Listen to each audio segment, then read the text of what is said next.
Who's the worst, most despicable person you can think of? Jeffrey Dahmer, Ted Bundy, Louis Garavito, Pol Pot? Of course, you can make your own arguments for any of them, or anybody else for that matter. Yet, all of these people have one thing in common. They're human. Preposterous people try to act like monsters, either due to lofty, ridiculous ideals or some primal urge to revolt against society as a whole. It's quite the bizarre phenomenon, yet none of these admittedly sick people have truly fallen into the abyss. Perhaps they've stared down into it, dipped their feet in it, but none of them have taken the plunge as a whole. Despite their efforts, they weren't able to separate themselves from their inherent humanity. But that's a good thing. That's why they were relatively easy to take down. The bad news is that every once in a while, special cases will arise. In our circles, we call these individuals the void people, or just voids. Individuals so far gone that they can hardly be considered humans anymore. The cause behind entities like this? Well, I wouldn't know. Nobody really does. Maybe they were born with that latent potential. Maybe they underwent some obscure supernatural transformation. Maybe their experiments gone awry. Aliens from another planet. Shit, maybe they're literal demons from hell, brought here by some fool who just had to conduct some fucked up ritual. Who the hell knows? The only detail that matters is the fact that they exist, and dealing with them is more than a bitch. I'm sure you're familiar with the concept of maximum security prisons, places where drug kingpins, terrorists, prolific serial killers, etc. are sent. The places meant to contain the worst among humans. Well, those are a joke compared to where the voids are kept. At a pair of undisclosed coordinates, built in the underground of a tiny island somewhere deep in the Atlantic, there exists a prison unlike anything you could imagine. We simply call it the Chasm, a penitentiary for pure, unbridled evil. A collective evil that would surely yield humanity's extinction in a couple of months if it were allowed to run rampant in the world. Let me emphasize this a bit further. The individuals that require being held there are not merely criminally insane, they are criminally, absolutely out of this universe fucking bonkers. Of course, you wouldn't know any of this, would you? The government would probably sacrifice 1,000 children before they divulge a single detail about the place to a person without high enough clearance. But you know, that's just how they are. Before I came, there were exactly 32 being confined there, save for 2 that were still being actively pursued through the Brazilian underground and Russian tundra, respectively. That was about all of them in the world. At least, we assumed that was all of them. Can't really be sure about anything these days. Each holding cell was fortified to hell, specifically designed to counter and contain the respective void they were holding. If they managed to escape, there were 8 drones armed with Gatling guns, blades, grenades, and rockets waiting for them within a larger chamber. If they managed to break through that, then 20 guards in mechanized suits would have to step in. However, everybody understood the futility of that protocol. Those guards were getting slaughtered in seconds, regardless of the void that they went up against. Maybe minutes if they were really skilled. I'm not entirely sure why any of us regular guards are stationed here at all. Bureaucracy, I guess? Who knows what the government's thinking? If the situation were ever to get too drastic, then there was really one feasible countermeasure in place. A last resort, so to speak. The higher-ups would call in something known as Task Force Void Nova Hammer, or TFVNH for short. I've never seen them in action before, nor do I know much about them. Not that I really want to, though. If you ever find yourself witnessing them in person, that must mean you're having a bad, bad day. So, why am I disclosing all of this uber-classified information that would either get me killed or thrown in the deepest hole conceivable for the rest of my short life? Well, I'd estimate that there's about a 90% chance that I'm going to die by the end of today. And even if I do make it out of this fiasco, my life's never really going to be the same. So, fuck it. Here we go. My day started out more or less normal. I was part of the unit guarding somebody named Jim Henninger. Well, that was his real name. It doesn't evoke a lot of fear, does it? That's why we had to call him something else. Standing at 5'7", 171 centimeters, 135 pounds, or 61 kilograms, we were all required to memorize their physical stats. He doesn't look like much. However, if you ever find yourself in the same room with him, no matter how big and tough you are, you're going to get dissected or something. The main danger surrounding him stems from the fact that he seems to be able to teleport on will. 1 second you'll be staring at his dark, lifeless eyes, and after one blink, he'll disappear in a cloud of black haze, only to end up breathing right down your neck. For that reason, there's got to be at least 10 sets of eyes on his monitor at all times. There's no way around it. If he's not being watched, he will escape. He's also kind of unkillable. No matter how many bullets you put through his head or blades you plunge into his chest, the guy just won't croak. And once he gets a scalpel in his hands, oh boy. Of course, he's just one of the 32, and comparatively speaking, on the tamer side. With that said, my guard shift ended without any incident. Routine stuff. Following that, I went on break in the lunchroom with my buddy Sandhu. Our conversations were usually pretty dry, but at least I can talk to the guy. It's hard to get along with any of the other guards. They're all just weird in one way or another. Anyway, lunch was usually the most enjoyable part of a working day in the chasm. What I didn't enjoy was the blaring fucking alarm and the deafening, repeating automatic voice blasting the word "breach" that went off as I was about to take my chili out of the microwave. I could see Sandhu's face drop at the disturbance. "Are you fucking kidding me?" he mouthed. Now, I'd only ever experienced one minor breach up until that point, and it was from the surgeon. I guess none of us were paying any attention that day. He made it about 8 miles off the coast using a stolen boat, racking up a total body count of 145 in his wake. It took 3 full days to wrangle him back, and 4 more weeks to fix all the damage that he'd done to the infrastructure. That was all just one prisoner. If we were dealing with 3 or more, then our combined efforts as guards wouldn't have stood a semblance of a chance. There had only ever been one major breach in the chasm's history, in which 8 voids had broken out nearly simultaneously. It was also apparently the only time that TFVNH had to step in. This was all around 12 years ago, long before I became a guard myself. The aftermath of that? I don't have enough clearance to know, but I'm willing to bet that it was nothing fun. We did have a breach procedure. It was a lengthy document outlining exactly what we were supposed to do and where we were supposed to go. I've read it before, and it's fucking garbage. It's essentially predicated on the idea that we're cannon fodder, and that we're obligated to do whatever we can to contain the prisoners. If anybody actually followed the procedure, they'd die instantly. "Well, what the hell are we supposed to do?" somebody asked. They only got shrugs in response, except for Sonson, that is. I fucking hated Sonson. The guy seemed to believe that his life's an action movie and that he's the invincible main protagonist. "Are y'all fucking pussies?" he screamed at the top of his lungs with a stupid grin plastered across his face. "We never get any fucking action. Let's fucking go!" Before anybody could stop him, he picked up his rifle and swung the door open like the giant fucking dumbass he is. Since the alarm was blaring, we could barely hear anything that was going on outside the corridors. For that reason, we were all rather shocked upon seeing Morgie the Corgi standing right outside. Imagine some guy walking around wearing a dirty, giant, creepy dog costume. Now imagine that guy is 7'2", with a voice that's simultaneously deep, raspy, and childish. That's Morgie the Corgi for you. I could see the bravado leaving Sonson's face the moment he laid eyes on the abomination in person. We'd only ever seen him through a screen before.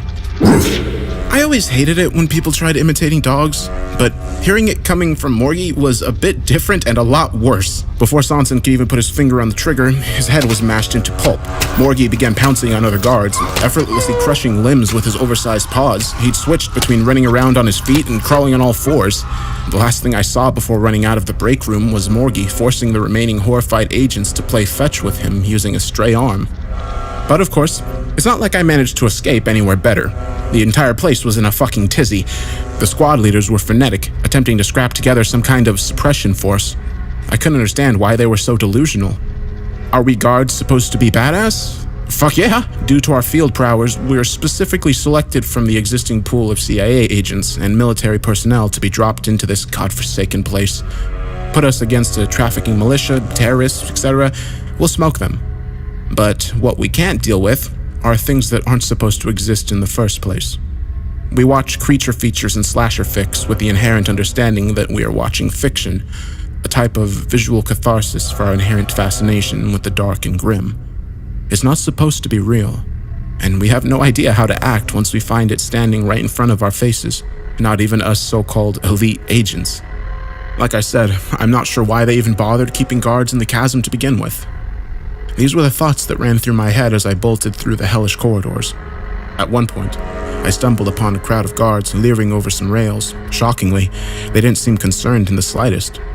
"What the hell are you guys looking at?" I asked them. A guard I recognized as Fenton turned around. "Oh, this is gonna be sick." He grinned, gesturing for me to look below. I didn't even know where I was going, so I didn't realize that I'd wandered into the level right above the weight room. It was a sprawling gym with an abundance of the best equipment attainable, but there was one guard that used it the most, Branko Petrovic, a Serbian-American whose oversized frame hardly makes any fucking sense. I swear, when I first met this guy, he couldn't have been over 7 feet. He's around 8'2", or 249 centimeters now. I'm not quite sure what kind of bizarre experiment they ran on him, but they sure as hell overdid it. He was in the middle of overhead pressing what appeared to be an ungodly amount of weight when one of the escaped voids wandered into the weight room floor. It was Luz, standing at 6'2", 188 centimeters, 205 pounds, 93 kilograms. Like all the other prisoners, the guy was a complete mystery. His mostly bare body was comparable of that of a bodybuilder's, save for the hundreds of gnarly scars decorating his skin. The more disconcerting part of his aesthetic was the fact that he only had one half of his face. The other consisted of his exposed skull, with some kind of red electrical current running through his cranial bones. He had the same current running through his hands, which allowed him to savagely electrocute whatever organic material he touched, quickly rendering it into a pile of steaming black mush. I guess that my fellow agents didn't bother reading up on the prisoners they guarded because Branko never stood a chance. It didn't matter if you were superior to Luz in terms of strength. One touch and you were gone. The only practical way of taking him down was by using ranged weapons, and even then, that task was easier said than done. Branko grunted like the dumb meathead he is, before grabbing an Olympic weightlifting plate and chucking it like a frisbee at Luz. It connected, seemingly shattering his ribs, but it wasn't nearly enough to take him down. As soon as he rushed forward, the fight had been decided. Branko attempted to tackle him, a mistake so horrible that his whole body began twitching as his skin made contact with Luz's fingertips. The electricity spread through his giant frame, causing his vitals to shut down within seconds. In no time at all, he was reduced to a heaping mass of scorched flesh on the floor. He didn't even have time to scream. I could see the respective faces of my stunned colleagues drop as they witnessed what they likely deemed an improbable outcome. Idiots, that's what they were. But truth be told, I was also an idiot for even bothering to stay. Not long after, the sounds of cracking bones and heavy footsteps began emanating from an adjacent walkway. Along with the rest of the agents, my gaze shifted toward what was sure to be another incoming menace. The locked metal door to the corridor was suddenly dented from the other side. A big fucking dent, mind you. It only took one blow to blast it off its hinges completely. Standing at 6'6", 198 centimeters, and 242 pounds, 110 kilograms, and arriving in a haze of blood, guts, and limbs was the slasher-flick-esque killer, colloquially known as Wirehead. In congruence with his name, his entire head, save for a single eye, was wrapped in rusty barbed wire. He wore a decrepit old leather jacket and jeans, complete with a large pompadour on top, like an 80 or whatever high school delinquent. Everyone's main concern was the weapon in his hands, a large iron bat wrapped in the same barbed wire on his head. If you didn't die from the impact, unlikely, the subsequent infection would surely get you. And don't ask us why we didn't take his weapon away when we contained him. We did, but somehow, some way, he got it back. These things really can't be helped. What the hell is going on? I thought. Breaches happened, sure, but it seemed as if every fucking void had somehow escaped. How is that possible? In any case, I couldn't afford to think deep into it at the moment. As Wirehead began moving down the mystified agents in his way, I found myself accidentally making eye contact with Luz from below. I nearly had a heart attack as I began pushing through the crowd, even though I was implicitly certain of the fact that no other location within the chasm would have been much safer. I was still being driven ahead by my fight-or-flight responses, away from that immediate threat. It was kind of funny. I'd been through so many life-or-death scenarios that my reaction to adrenaline coursing through my veins had been dulled. Well, it sure as hell got invigorated today. I guess that I wasn't paying attention to my surroundings because right as I was about to climb a staircase, I felt an oversized arm slam into my chest, knocking me over in the process. I looked up to see another guard, Sade, leering down at me. Sure, I was happy it wasn't one of the voids, but Sade wasn't much more pleasant. What are you running for? He shot me a smug grin. This is a breach, isn't it? Why don't we do our jobs here and fix it? Oh, fuck off! I spat at him before trying to duck past. No luck there. He caught me by the collar and slammed me to the wall. He certainly had the weight advantage. Still, I didn't practice hand-to-hand combat just to be ragdolled by some asshole. I slammed my elbow down into his wrist, which managed to loosen his grip. I followed up with a knee to the stomach and attempted to strike his neck, but then he caught my wrist mid-punch. Nice moves, he said, with an obnoxiously sarcastic tone. He took his palm and rammed it into my chin, nearly causing me to black out. In the meantime, Wirehead was getting closer. I guess we'll have to take this up another time, he said. Somebody's got to work around here. I had no idea what he was thinking trying to take on one of the voids, but I wasn't trying to see his delusions through in person. Still in pain from his palm strike, I pulled myself up and began running once more, all while the sounds of carnage escalated around me. But there was a glaring issue. I had no idea where I was going. The exits were surely going to be blocked off from the outside. Do we have some kind of safe room? I thought to myself. No, of course we didn't. We were entirely expendable. They 100% expected us to fight these things head on, even though there was zero fucking chance of victory on our side. There was only one thing I could do here. Survive until TFENH showed up. Obviously, that wasn't any kind of guaranteed reprieve, but my options were slim. Nevertheless, something rather surprising transpired. Amidst the cacophony of frenetic orders from our superiors, a familiar voice snuck in through my radio. Hey, Jason, you alive? It was Sandu. I picked up my radio and isolated his transmission. Yeah, where are you, man? Block C. Got lucky and found something weird. It might save us, though. Come on. Obviously, there wasn't much information there, but it was better than running around aimlessly. Thankfully, Block C was fairly close, so I was able to make it out without running into another void. However, when I got there, it was still as chaotic as ever. I swiveled my head around, trying to spot Sandu. I yelled into my radio, but his response was drowned out by everything around me. As I searched, I began sensing a perplexing, sinister pressure that made it feel as if I were sinking into the concrete beneath me. I hardly had to guess the source. It was Diaxec. 9'5", 287 centimeters.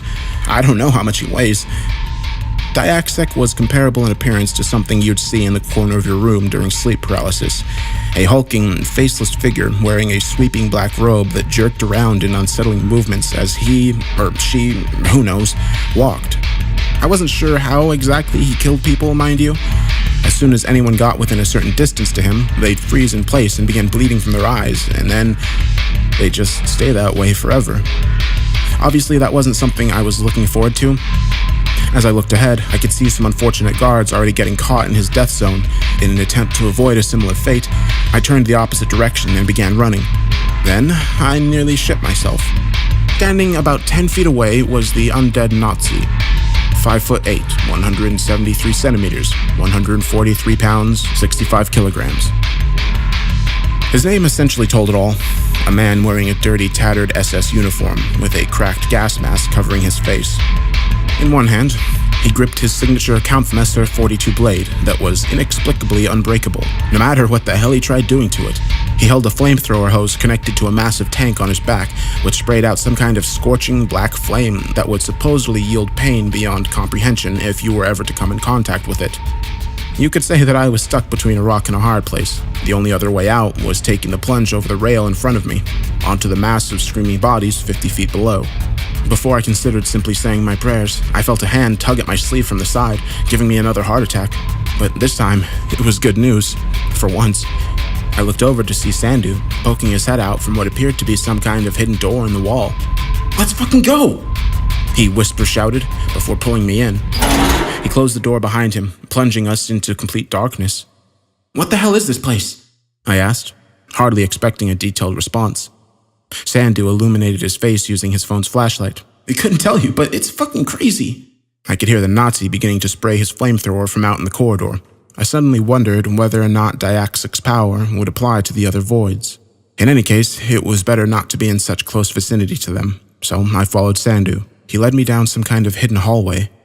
The walk was rather long, maybe about 8 minutes, and I eventually found myself in what appeared to be some kind of surveillance control room. It was still dark, but there was an array of monitors giving off enough light to comfortably navigate around. But here's the strange thing. The place looked kind of haphazard. No chance it was being used by the higher-ups. The monitors were scattered around, connected by a mess of wires to multiple outlets spread throughout the room. There was only one chair. I guess this is beyond explaining? I said. Yeah, no shit, huh? Sandu replied, before gesturing towards the monitors. Check it out. What the fuck did we just find? I took the suggestion, letting my eyes drift over the screens. What I saw would have been normal in any other scenario. Each monitor was streaming a different section of the prison, all displaying the utter carnage that was going on outside. The guards were being ripped to shreds, some tried fighting, most were running, but what they had in common was the fact that they were all being utterly obliterated by the voids. I could see the surgeon giving somebody a forced lobotomy, grinning like hell while doing so. At the same time, Morgie was chewing on a severed head like a toy. But then I caught something interesting on a screen below. It was Wirehead and Luz staring each other down. That's when a rather obvious revelation hit me. Of course the voids weren't only going to kill the guards, they were sure as hell going after each other as well. That much should have been apparent from the beginning. I grinned, feeling some kind of obscure hope creeping into my system. That hope was only bolstered when I saw the Nazi utterly dousing Diaksek with a relentless wave of black flames, with the latter struggling to move forward as a result. I guess these bastards can be hurt after all, I thought to myself. But of course, my hopes were merely transitory. I wasn't going to kid myself. Even if only one void was left standing at the end of everything, that just meant it'll be the strongest one of them all. And we can't stay in here forever. At this point, my future is uncertain at best. Maybe I'll get lucky, maybe not. But in the meantime, I suppose I'll just enjoy the show, see how things turn out.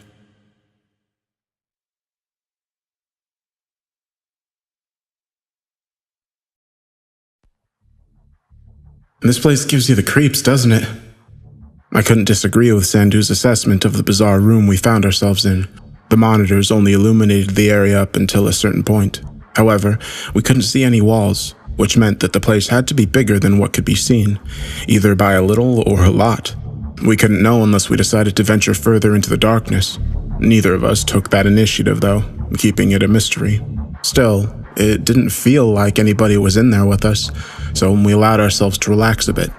I took the first sitting shift, lying back in the chair and focusing on the monitor that I deemed most interesting at the moment.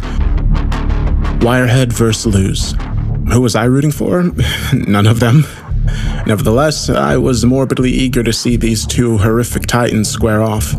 Amongst us guards, we'd created an unofficial tier system, ranking each respective void in terms of estimated threat in comparison to each other. The tiers went as such: Tornado, weakest; Tsunami, Hurricane, mid; Earthquake, Asteroid, highest; Imminent death, get fucked up. They were also divided into subdivisions: high, low, mid, etc. With that said, Luz was around a high tornado, while Wirehead was a mid-tsunami. A glaring difference between them, but not enough that would make it impossible for Luz to win. "Want to make a bet?" I asked Sandu, half joking. He chuckled. "You know my luck's cursed, but I guess if we don't make it out of here alive, then my debt's null anyway." Luz was more of a defensive combatant, so it wasn't surprising when Wirehead initiated the conflict. He twirled his bat around, still with remnants of guard flesh clinging on it, in a near mocking fashion at Luz. He was a delinquent after all. Luz hardly reacted, of course. That's just the way he was. In response, he stepped forward, electricity flickering through his hands and up to his forearms. Wirehead followed suit, unleashing a big swing at Luz's head, which he managed to intercept with one of his forearms. Nevertheless, the wire still pierced his skin. Wirehead followed it up with a headbutt. This time, it connected with the flesh of Luz's face, slicing him up rather gruesomely. But despite his seemingly grievous injuries, he remained unwavering. That was the thing about Luz. He was incapable of feeling any pain. Like I said, his exact origins remained a mystery, but the one thing that we knew about him for sure was the fact that he hailed from some kind of ancient clan residing in the Arctic Circle. In fact, he was the sole survivor of an incident that decimated his village, and he was hungry for revenge against the unknown force that did it. After taking the headbutt, Luz was now in striking range. He formed his fingers into an arrow shape and drove them into Wirehead's solar plexus before electrocuting his insides. Wirehead quaked in pain as he swung his bat in a frenzied rage, just about demolishing Luz's ribcage. No reaction from him, though. Instead, he took his other hand and wrapped it around Wirehead's neck. Any normal person would have succumbed to Luz's electrical shocks after a few seconds, but of course, Wirehead was no normal person. Despite blood pouring out of his chest wound and the skin of his neck beginning to bubble, he picked up Luz by the throat and slammed him over the steel railing. He fucking broke his back. Even without a sound, the mental audio of the spine snapping reverberated throughout my mind. Unsurprisingly, Luz didn't bat an eye. Wirehead went in for the kill, tossing Luz's body onto the ground before smashing it until it resembled nothing more than a mess of bloody pulp and broken bones. But somehow, he was still alive. Among the gruesome pile, I could see an eye blink. Once Wirehead had exhausted himself from his relentless swinging, Luz took his chance. Using his one arm that hadn't been smashed to bits, he crawled over and grabbed Wirehead by the foot before scaling him up to his neck. Once there, he drilled his fist into Wirehead's forehead, utterly shredding his hand in the process. In the end, it was worth the sacrifice. He was able to electrocute Wirehead's brain, finally causing the behemoth to drop. "So, I guess he won?" Sandu said. "I guess." I had my own reservations about calling Luz's performance a victory. By the end of it, all of his limbs and his spine had been shattered, and not an inch of his body wasn't hosting a series of deep cuts. The good side of his face had also been chipped away to the skull, leaving only his eye and half of his nose intact. And yet, he didn't move with a hint of desperation or concern, calmly crawling away from the scene using his one mangled hand. I could still see the current flowing through it as well, a telltale sign that he was ready to pick up another fight. "Nice comeback victory," Sandu said. "I don't see him making it far, though. Not as a tornado tier. Yeah, but we made all that shit up. It's not like it means anything," I responded. Truth be told, I was nearly rooting for Luz at the end there. Something about his resilience resonated with me, as bizarre as it may seem. I scanned the rest of the monitors. While Wirehead and Luz were squaring off, the undead Nazi had burnt Diaxec to a crisp. On another monitor, Morgie playing around with a void corpse that I recognized as Death Shadow. He chose his own name. 3 down, I muttered to myself. "Fuck, we got a big one coming up," Sandu announced. I followed his eyes to a monitor near the bottom of the room. He was right. This one was going to be good. Standing at the opposite sides of the kitchen were Trench, 6'3", 190 centimeters, 330 pounds, 150 kilograms, and Senju, 5'10", 177 centimeters, 148 pounds, 67 kilograms. Trench was a silent entity dressed entirely in ancient-looking deep-sea diving gear, except for the head, which remained without a helmet. However, you couldn't get a glimpse of his face regardless. That was due to the fact that his features were completely distorted. So much so that if you tried focusing on the details, all you were getting was a nasty migraine. On top of that, he was invisible in person. Let me explain. If you were standing in front of him, you wouldn't be able to see him. The only way to get a glimpse of him was through secondary means, cameras, mirrors, etc., which made him all the more dangerous. As for how he killed people, it was either by brute force, using his monstrous strength, or B, his death aura, as us guards have dubbed it.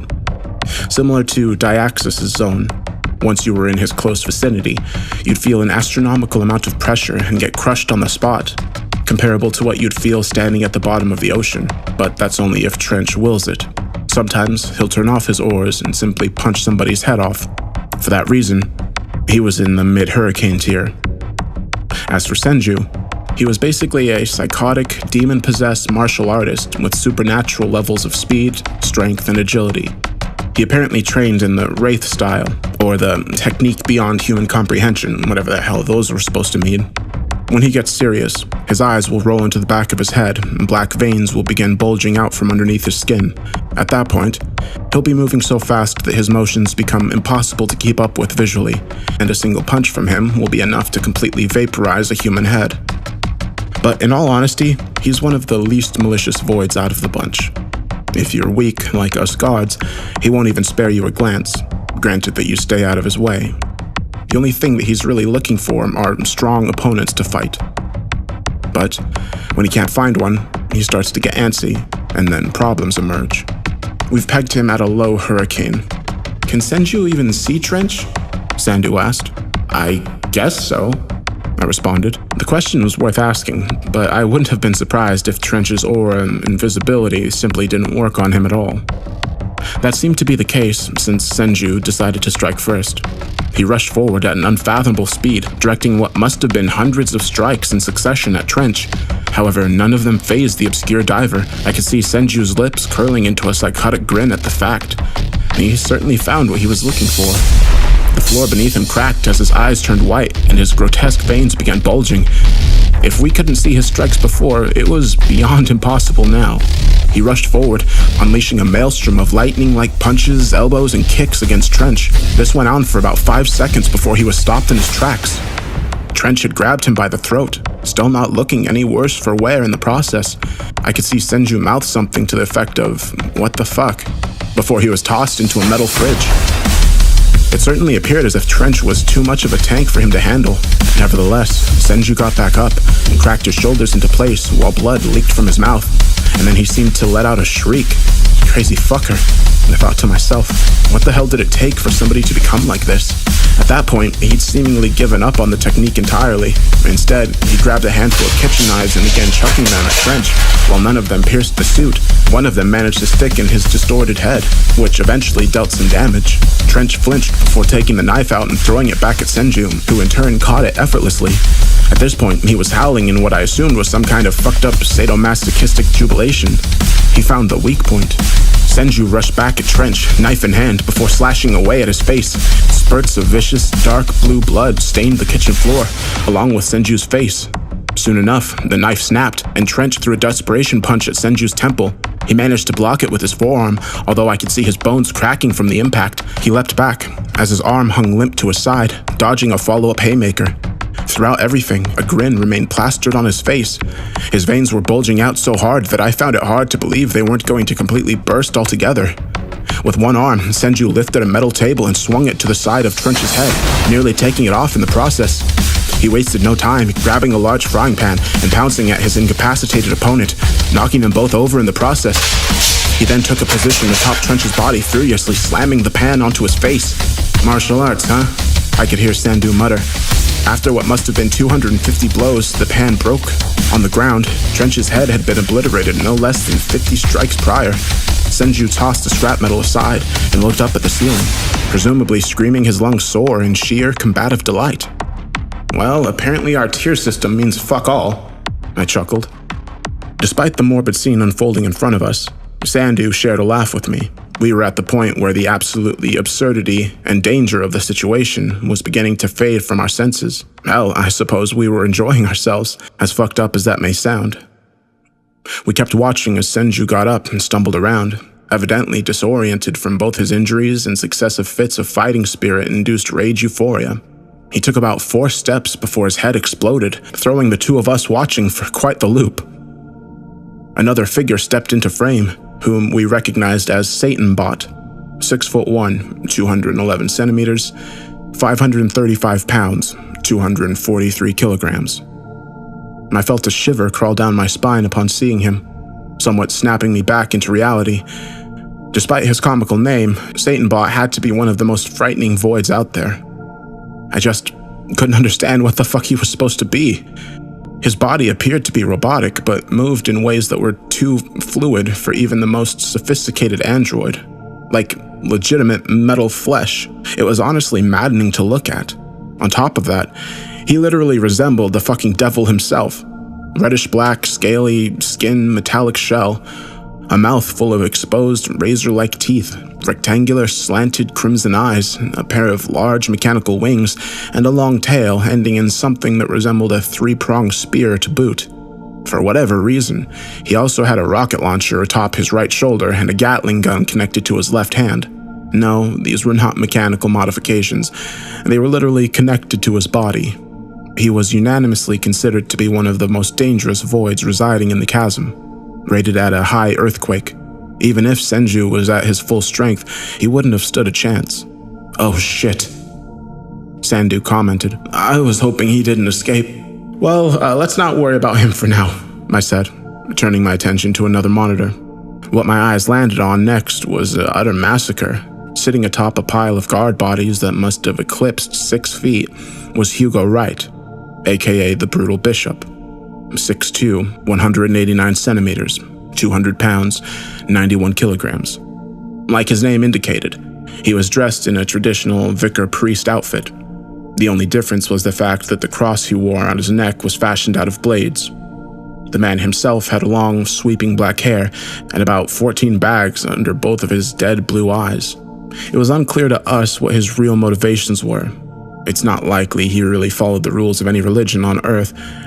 Despite his outfit, he just went on long rants about the sin of natalism and the futility of existence, and how to reach a state of sanctity, we must first reach a clean state. Basically, he wanted to kill every sentient being on Earth and then himself. He wasn't all talk either. He was certainly strong. We rated him at a low hurricane. After praying to whatever fucked up deity he worshipped atop his pile of corpses, he slid down and began stalking the corridors for more victims to fulfill his holy objective. Who he came across next couldn't have been more perfect. Kale Silva, aka Vampire Cop, 9'5", 175 centimeters, 176 pounds, 80 kilograms. Kale was rather interesting, being that he was one of the most cooperative voids. In fact, he was the only prisoner that willingly turned himself in. His backstory was interesting as well, and one of the few we actually knew about. He used to be a prolific, merciless Brazilian cop who patrolled the most dangerous parts of Rio. It was so much so that he earned a reputation amongst the criminal underground as the Reaper.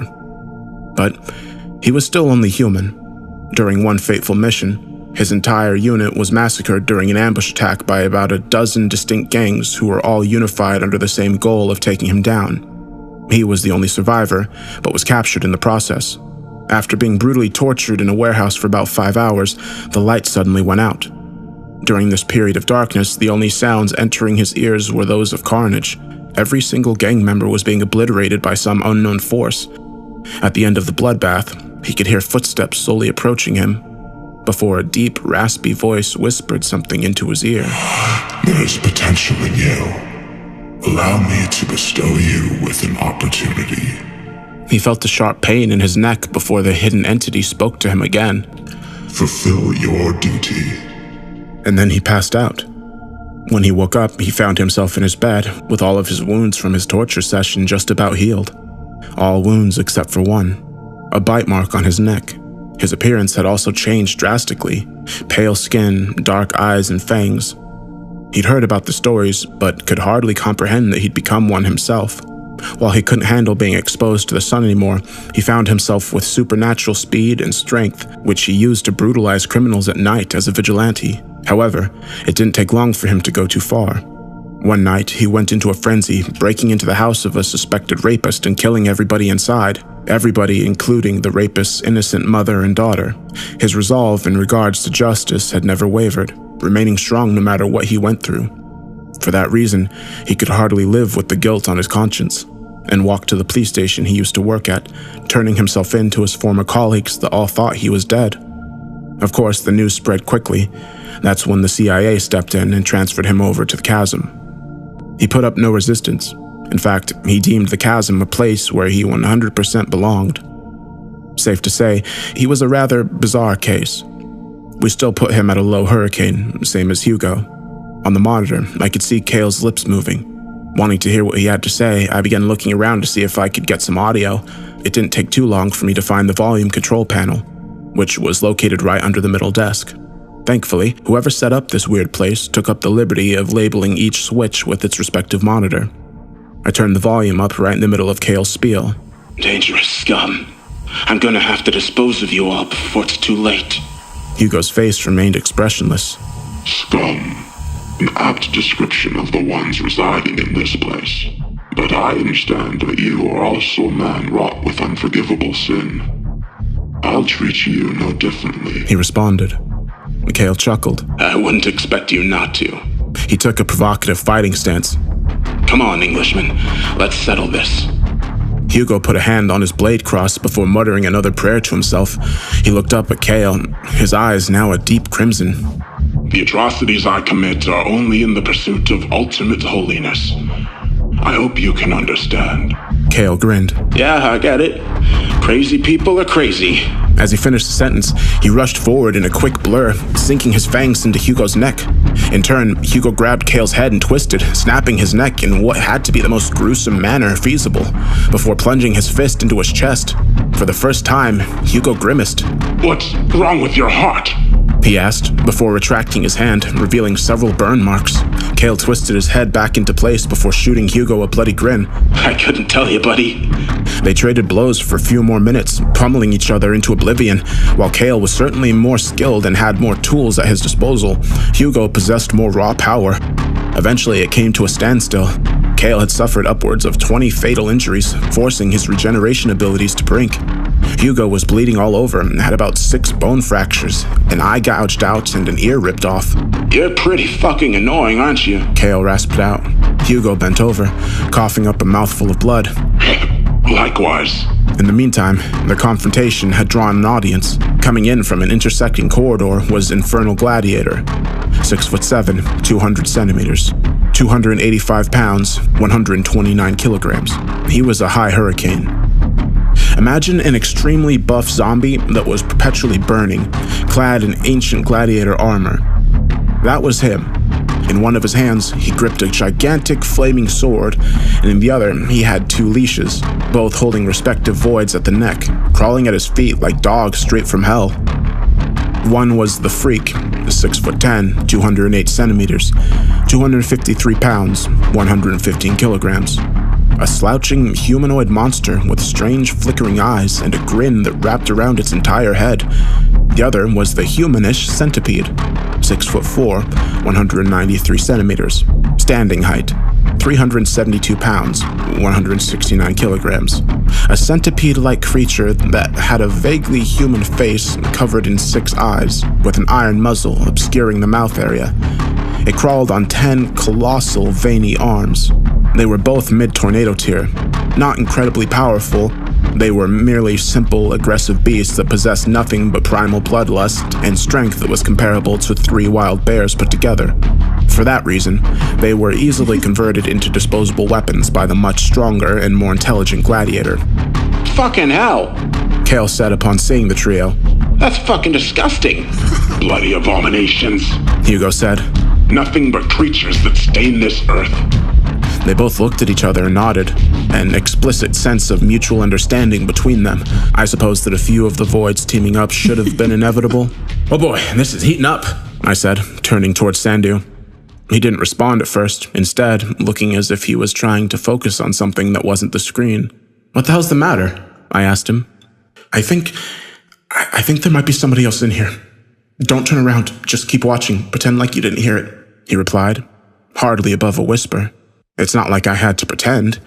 Hear what? I thought to myself. Nevertheless, I had never seen Sandu more serious. I turned my attention back toward the monitor while forcing my ears to be alert. About 10 seconds later, I heard it. It was soft for sure. I wasn't surprised that I hadn't noticed it up until that point.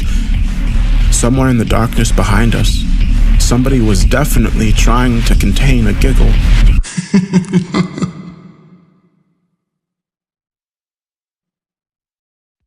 Just ignore it. It was easier said than done. And honestly, was it even a good idea? In my head, I ran through a list of potential voids that could have been lurking behind us.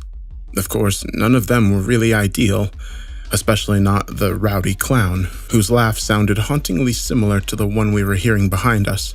And then we heard it again, louder this time. I muttered a barely audible "fuck" in response.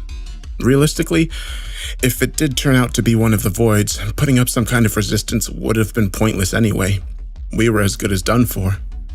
With that logic in mind, I turned my attention back to the monitors, hoping that whatever the hell was behind us would stay put for a bit longer. In the meantime, Hugo and Kale were about to fight the gladiator and his minions. Hey, Englishman. Kale said. You regenerate quickly? Hugo sighed, stretching his neck out. First of all, do not call me that. It's rather crass, and no, not much faster than the average man. But no matter. God has ordained me as a holy commission. He won't let me die until I've fulfilled my duty. And Kale just laughed. You're a real piece of work. Let's see if your god helps us make it out of this. You two aren't who I'm looking for. The gladiator bellowed before releasing both leashes. Take out the trash. The freak ran about 6 steps before having its face caved in and neck subsequently snapped by Hugo. In the meantime, the centipede began crawling towards Kale. Who the fuck created this thing? He asked, shuddering slightly. The centipede lifted itself up, swiping 2 of its arms at the visibly disturbed vampire. Ah, shit, don't touch me! He shouted before kicking its face, removing its muzzle in the process. He regretted that decision instantly. The centipede had 4 or 5 rows of spike-like teeth, with a horde of flesh-covered tentacles squirming out of its mouth. One of them grabbed Kale by the leg, dragging him down. Oh, God damn it! He shouted, attempting to squirm out of the appendage's grasp. Nevertheless, Hugo came to the rescue, turning the centipede's head into mush with one vicious stomp. He shot Kale a cold glaze. Take his name in vain again, and our temporary alliance is over. Kale shook the tentacle remnants off of his leg, his face still utterly disgusted. Yeah. Holy fucking shit. That is nasty. And then they both stared at the gladiator, who was grinning something malicious. Congratulations. You two have earned the privilege of being my combat slaves. Yeah, I'd rather fucking die. Kale responded. I submit myself to God and God only. Disease like you shall perish at his will. Hugo added. The gladiator drew his smoldering sword, which must have been the size of a person. He roared. The 2 rushed him simultaneously, attempting to bury the burning menace with a flurry of quick strikes. But that wasn't the best idea. They couldn't even touch the gladiator without suffering from burns themselves. Kale sighed. Some asshole just had to dig this fuck up, didn't they? The gladiator stepped forward, unleashing a big swing that singed a few hairs off of Hugo's head. Bastard! He shouted before sending a hard cross at the gladiator, shattering his chestplate armor in the process. You're pretty strong there, Britt. We might just win this one. Kale grinned. Like I said, God will give me enough strength to overcome these trials. Hugo moved toward the gladiator with seemingly unwavering resolve, his eyes shining a bright crimson. His face was wrought with such intense, stoic determination that I nearly forgot that his ultimate goal was to commit global genocide and began cheering him on. The gladiator sneered at the challenge, swinging his blade once again. This time, Hugo deflected it with an elbow, cracking the metal while doing so. He followed up by directing a flying hook kick at the gladiator's jaw, managing to rip it off completely. Kale followed by biting into the gladiator's shoulder and tearing a large chunk off, burning most of his face in the process. Ugh, he said, spitting out the charred, undead flesh. Not my cup of tea. Are you alright? Hugo asked, staring at his scorched face. Yeah, it should heal up in no time. However, the gladiator was relentless, letting out a frenzied roar before bolting towards Kale. He managed to dodge most of the gladiator's blows, only taking the full brunt of his last punch. Still, that one blow was enough to form a deep, fleshy crater in his torso, while also sending him flying into the steel rail, causing it to bend. The fuck? Kale stammered out, staring down at the unsightly wound. Nope, that's not good. Hugo exhaled. This situation has become bothersome. He went back after the gladiator, sending a ruthless barrage of strikes his way. There was an evident skill gap between the 2 voids, with Hugo landing about 90% of his attacks. On the other hand, the gladiator only managed to land 3 or 4 clean hits of his own. Nevertheless, each of them dealt far more damage than any of Hugo's. After about a minute of fighting, Hugo's left arm was completely mangled. His right ribcage had been shattered, and the entire right side of his face was burnt. The gladiator had also taken a fair amount of damage, but not nearly enough to even slow him down. Kale groaned as he attempted to insert himself back into the fight, but that task wasn't an easy one. He could barely move with his torso just about completely destroyed. I suppose this must be my final trial, Hugo said, somewhat solemnly. What the hell are you talking about? Kale asked, still groaning. And then, for the first time since we began watching, Hugo smiled. God wills it. Using his good arm, Hugo removed the upper section of his robe, revealing a pale, mutilated, scar-ridden body beneath. He muttered another prayer before looking up at the ceiling, tears now swelling up in his eyes. Thank you, he muttered. Along with his eyes, the scars on his body began glowing a deep red. Tricks won't be enough, the gladiator thundered before swinging his blade at Hugo's neck. I don't think I managed to catch exactly what happened next. However, I was certain that I was about to see a head rolling.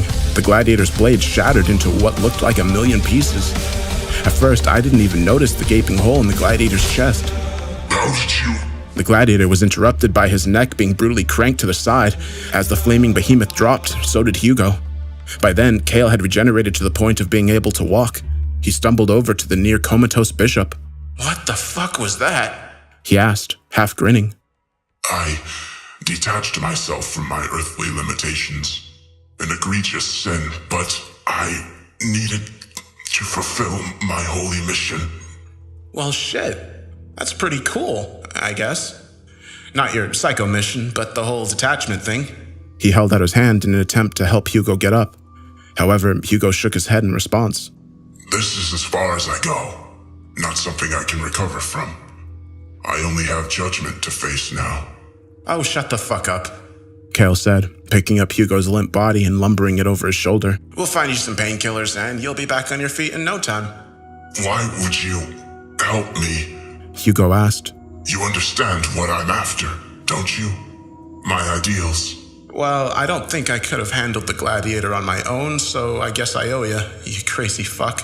He looked over at Hugo and grinned. And who knows? Maybe you'll learn something. Yeah, there's a lot of scum in the world, but there's also a lot of beauty.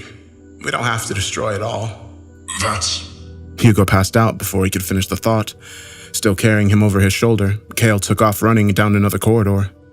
I did a quick sweep of the other monitors. Satanbot had taken out 2 more of the lower-tier voids, while Morgie was engaged with a high hurricane void named the Mechanic, 6'5", 196 centimeters, 270 pounds, 122 kilograms.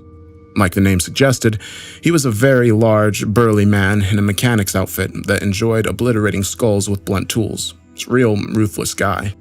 On another monitor, the undead Nazi had just finished slicing the shit out of the devil nurse, who was a mid-tsunami. So that's 12 down, I thought. 20 left. The shit show wasn't even anywhere near done. Check it out, Sandu said. There's still 4 voids who haven't escaped yet. Sure enough, he was right. First off, there was the Titan, 15 feet 7 inches, 475 centimeters. 1,438 pounds, 652 kilograms. A colossal entity with destructive capabilities that were nigh impossible to deal with. It was a humanoid with an immensely muscular frame, further accentuated by the fact that there wasn't an ounce of fat on his entire body. Its harder-than-steel skin was reddish and cracked all over, with a roadmap of razor-like veins bulging at every square inch. And then there was the face. It had 6 sets of glowing blue eyes and a mouth full of fangs that exposed gums that were caustic to the touch. His holding cell, if you could even call it that, was a bit more fortified than the rest. I'm under-exaggerating, of course. It was fortified to goddamn hell. No electronic locks connected to a central system either, which is probably what caused the breach to begin with. Good thing, too. He was a low asteroid. The next one up was the Warden. 8'7", 261 centimeters, 435 pounds, 197 kilograms. Ironically enough, this guy apparently used to run a prison of his own. What kind of prison that might be was beyond me. He had pale white skin, shadow-like eyes, long, slicked-back silver hair. His trench coat was long and perpetually bloody, sweeping the floor as he walked. I've heard stories about the guy. Supposedly, he killed upwards of 700 prisoners during a breach at his prison, managing to come out unscathed from a devastating explosion afterwards. He was as dangerous as a void could get without being considered asteroid tier, being a high hurricane. Funny enough, his cell was wide open, with guard bodies and destroyed mech suits littering the space, but instead of getting up and walking out, he simply sat, expression devoid of anything at all, like it usually was. Obviously, he was up to nothing good. The next one was quite the doozy, the strongest void in the entire chasm, in fact. He went by a simple moniker, the Calamity of Earth, or just the Calamity for short. Its gender was unknown, its height and weight unknown, appearance unknown to everyone except the top officials overseeing this entire fucking operation. Hell, we don't even know where it was kept. The only thing we had to monitor was a simple panel containing 3 lights. Green, safe, still contained. Yellow, breakout in progress, evacuate immediately. And red, breached, too fucking late. What did we know about this thing? Nothing, save for the fact that a breach would most likely result in a global catastrophe. Of course, it was a high asteroid, the only high asteroid in fact. And then there was the last, still captive void, but unlike the 3 overpowered monsters I've already talked about, he was a lot different. The kid was 5'6", 168 centimeters, 142 pounds, 68 kilograms. As his name implies, the kid was just that, a kid from his appearance. He couldn't have been much older than 16 or 17 at most. The only thing we knew about him was that he apparently had extraordinary, undisclosed abilities. Abilities he used to slaughter his entire village back in Kerala, India. But who the hell knows what actually happened? To me and nearly every other guard, he just seemed like your average, meek teenager.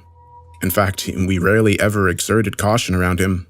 Unlike the rest of the voids in here, he just did as he was told, always with this incredibly sullen expression on his face. I suppose that I can't blame him, given the circumstances. We didn't even bother putting a threat level on him. Nevertheless, we were instructed to keep him there. There's a lot of stuff going on here in the chasm that us guards don't quite understand. I make no reservations about that. I know for a goddamn fact that not everything we're doing here is saintly work. Do a lot of voids in here deserve to be locked up? Not even. They deserve to be wiped off the face of the earth. I never understood why we bothered holding the more malicious ones, using taxpayer money just to keep them alive. And then there were the ones who I wasn't quite sure belonged here at all. Did they even do anything wrong? Who knows, but one thing was for sure. They were different. Exceptional, I guess. The subjects of state curiosity. I always tried suppressing these thoughts. I mean, who the hell was I? Just some random fucking guard. Not some arbiter of morality. Still. Fuck it, this isn't the time. So let's see, what happened next? I turned to face a random monitor, trying to take my mind off of the kid. I caught what appeared to be the middle of a fight, with the 2 combatants being Jack the Ripper, 6'1", 185 centimeters, 170 pounds, 77 kilograms, the infamous serial killer. Apparently, he'd performed some arcane ritual while on death's door that granted him an extended lifespan and superhuman strength in exchange for what was left of his already dwindling humanity. He hardly resembled a human when we caught him. With a mouth full of sharp, rotting teeth, eyes sunken beyond reason, and a face riddled with cuts, burns, and various infections. He was quite the sore sight to behold. At that moment, he was once again at death's door. The person who put him there? Bella Vauclain, aka the Bloody Painter. 5'5", 165 centimeters, 122 pounds, 55 kilograms. Despite looking more or less like a normal woman, she was a brutal assassin that wasn't too concerned with the aftermath of her job. After killing her target, she painted a bloody picture on the walls. Sometimes she'd supplement her art with a few organs. She wasn't incredibly strong, but that didn't matter all too much. She had this obscure ability where she could summon blades out of thin air at the tips of her fingers, and then use some Esper-like ability to shoot them off in rapid succession, almost at a machine gun-like rate of fire. She had no problems reducing her targets to mincemeat. The ones she really disliked, that is. When we finally captured her, she maintained that she only killed the ones who really deserved it. However, any chance of appeal, not that there was a chance to begin with, was shattered when she punctured the throats of 3 guards. She still claimed that it was an accident to this day. Do I believe her? Well, it's about 50-50 with me. Like I said, she had Jack on the ropes, with what must have been over 100 blades planted firmly within the killer's body, including both of his eyes. Still, he had yet to give up as he swung Wirehead's bat, he must have picked it up, blindly and wildly around him. Bella wasn't unscathed herself. It looked as if she'd taken a couple of pretty bad hits to her ribcage and thigh. In addition to that, she had a gnarly bite mark on her hand. Nevertheless, she smiled as she pointed her fingers like a pistol at the frenzied Jack. Profilé de l'enfer, She said before blasting the killer to shreds, finally ending his grim legacy. Once she was done with that, she let out a loud sigh, clutching her ribs and wincing in pain. Unlike most of the other voids, she wasn't capable of taking too much punishment. After walking for a bit, she came across Luz. While still badly mangled from his confrontation with Wirehead, he was walking again. I didn't even know that he could regenerate that quickly. The two stared at each other for about half a minute before Bella stuck out her hand and smiled. It was a risk, for sure, but while Luz didn't reciprocate the smile, he cooperated, accepting the handshake without electrocuting her. Another team-up, and one that I wouldn't necessarily have expected. I did another quick sweep of the monitors. Morgie had taken out the mechanic, although he was limping now, and his next fight wasn't going to be an easy one. he was a few steps from coming across Satanbot. In the meantime, and funny enough, the undead Nazi was about to square off with the sadistic Soviet.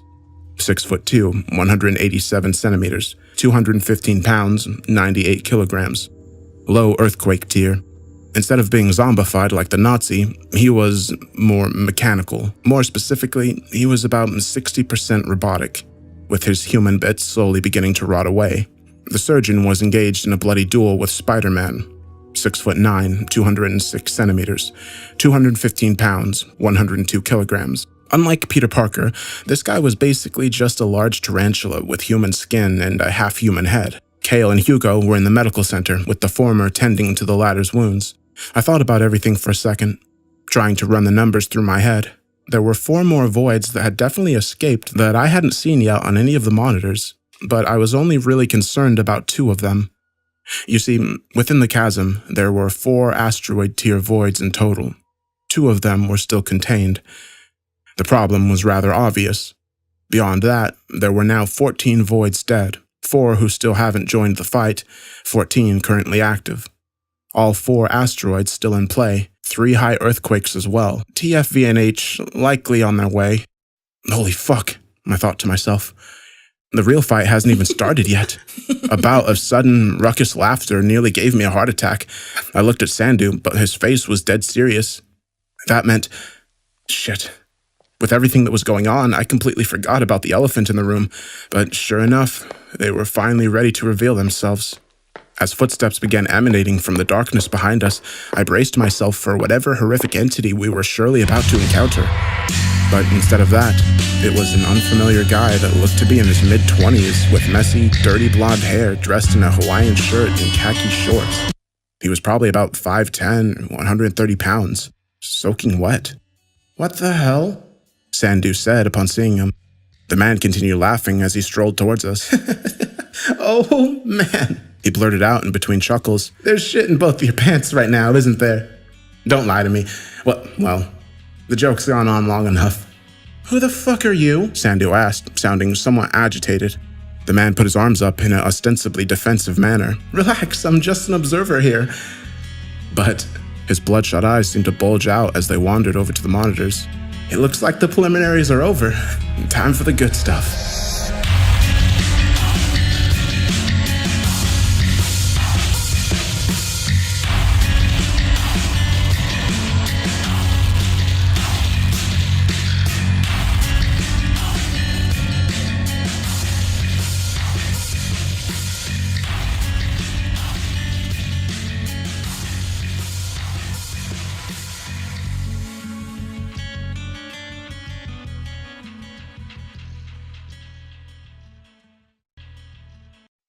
"I'm so sorry. I forgot to introduce myself." The man stepped towards us with a gaze that I can only describe as volatile. Perhaps in the moment he had no ill intent, but there were volcanoes behind his eyes. Volcanoes that looked ready to erupt at any damn point. For that reason, I found myself slowly backing away. But not Sandu. For whatever reason, he stood his ground, facing the strange man without reservation. I suppose it also helped that he was 6'4", with a considerably larger frame. "The name's Adrian Nyquist," he said, his voice nearly shaking with some kind of obscure excitement. He held out his hand, but neither of us bothered with the niceties of the introduction. He sighed. "What? Is it me?" He lifted his shirt collar, taking a whiff. Oh, you gotta shower more, Adrian." And then he started laughing again. "But can you blame me? I've been busy." "Who the fuck are you?" Sandu insisted. "And don't just tell us your name again." "Okay," Adrian said, smirking. "Big guy. Scary stuff, really. What'd you bench? 3 plates and a bit?" Sandu opened his mouth again, but was interrupted. "It's fine, though. I'll go ahead and explain myself. I mean, the whole situation's kind of weird." "Yeah," I responded. "Just kind of." Adrian sat down on the floor and let out a big puff of air. "I don't really want to go too in-depth here. I don't enjoy talking about myself, so let me just drop the bomb on you first. I caused the breach." I nearly swallowed my tongue. What the fuck do you mean?" "I meant what I said. I let all the prisoners out." "But what? How?" I stammered out. He tilted his head back and groaned before pretending to type on an invisible keyboard. Just a little hacking, man. It's nothing crazy. And they say you'll never use the stuff you learn in school in real life. Pfft. Hacking, I responded in disbelief. But why? Well, that's where it does get a little crazy. Now, have you ever hopped dimensions? Have I ever fucking what? Alright, I see you're uninitiated with the concept. Well, unlike hacking some corny lock system, the logistics there really do get complicated. I'll admit that I don't 100% understand it myself, but I understand just enough to have some fun. I was at a complete loss. I'm a jumper. That's what they call us. He chuckled somewhat goofily. Still a novice, but at least I'm out there doing it, living life, you know? Anyway, the multiverse is massive, obviously. A lot of crazy worlds out there and just waiting to be explored, but... He paused. I made a mistake last month. You see, I was watching some brutal big stakes fighting tournament called the Evisceration Championship on a planet called Hellscape. It's a real fucked up place, but drugs and laws, they're mostly unenforced there, so, you know, it's alright, I guess.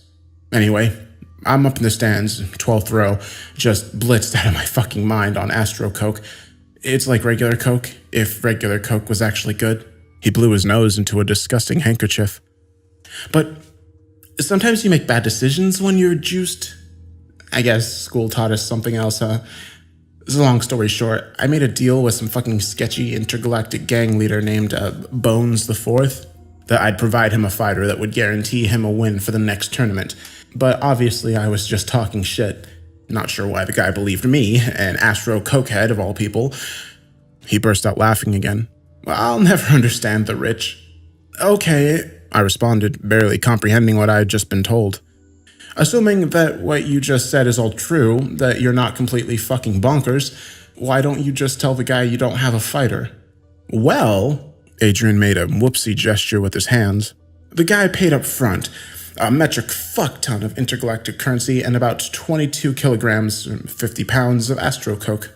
Well, then just go and give him it back. All right, Mr. Self-Control, teach me your fucking secrets. Look, I've blown all the money. I still have a few kilos of Coke, though, for, a rainy day. I'm not sharing, by the way.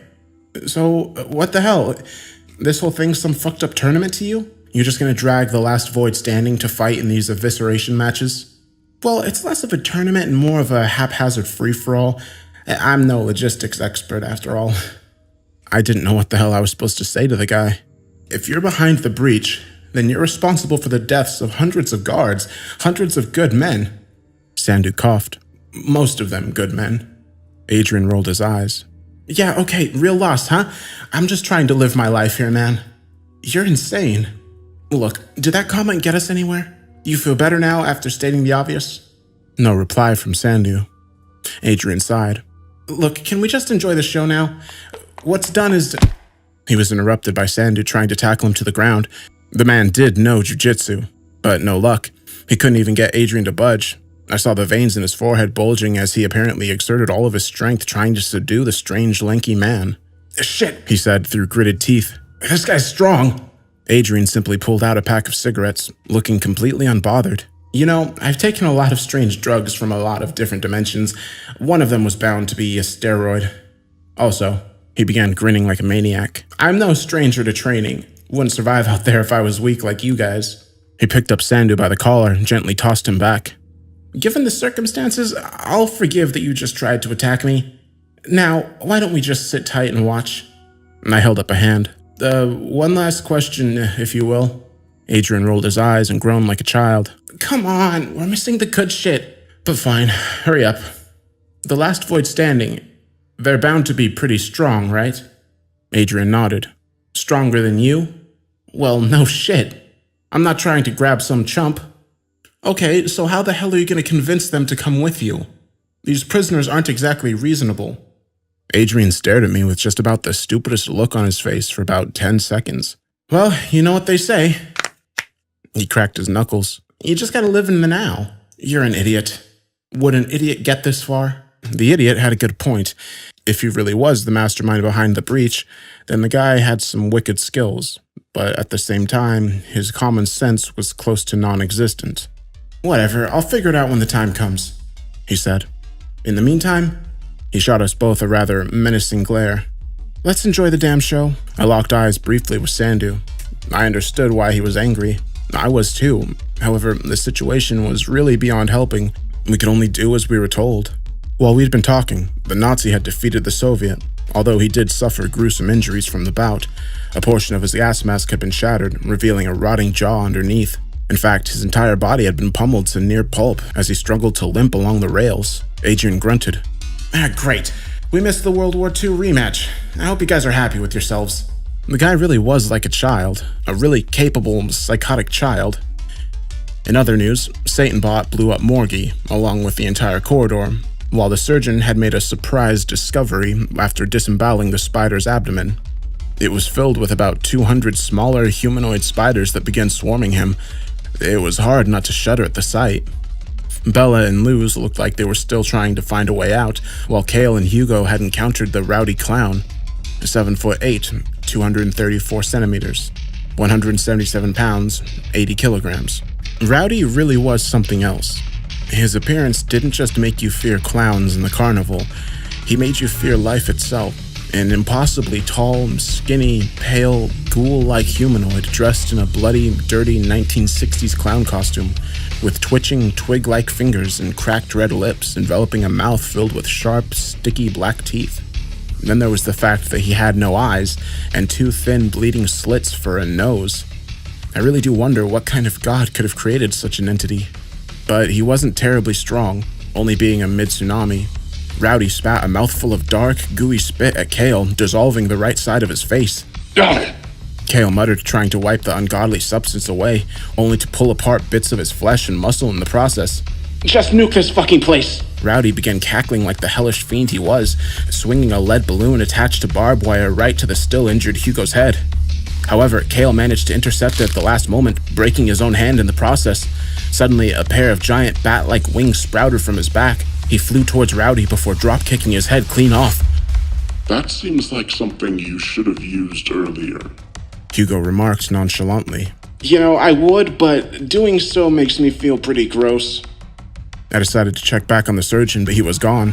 Oh, fuck, I muttered as I began seeing black haze around me. I felt a cold hand on my shoulder, followed by a high-pitched, slimy voice that oozed its way into my ears.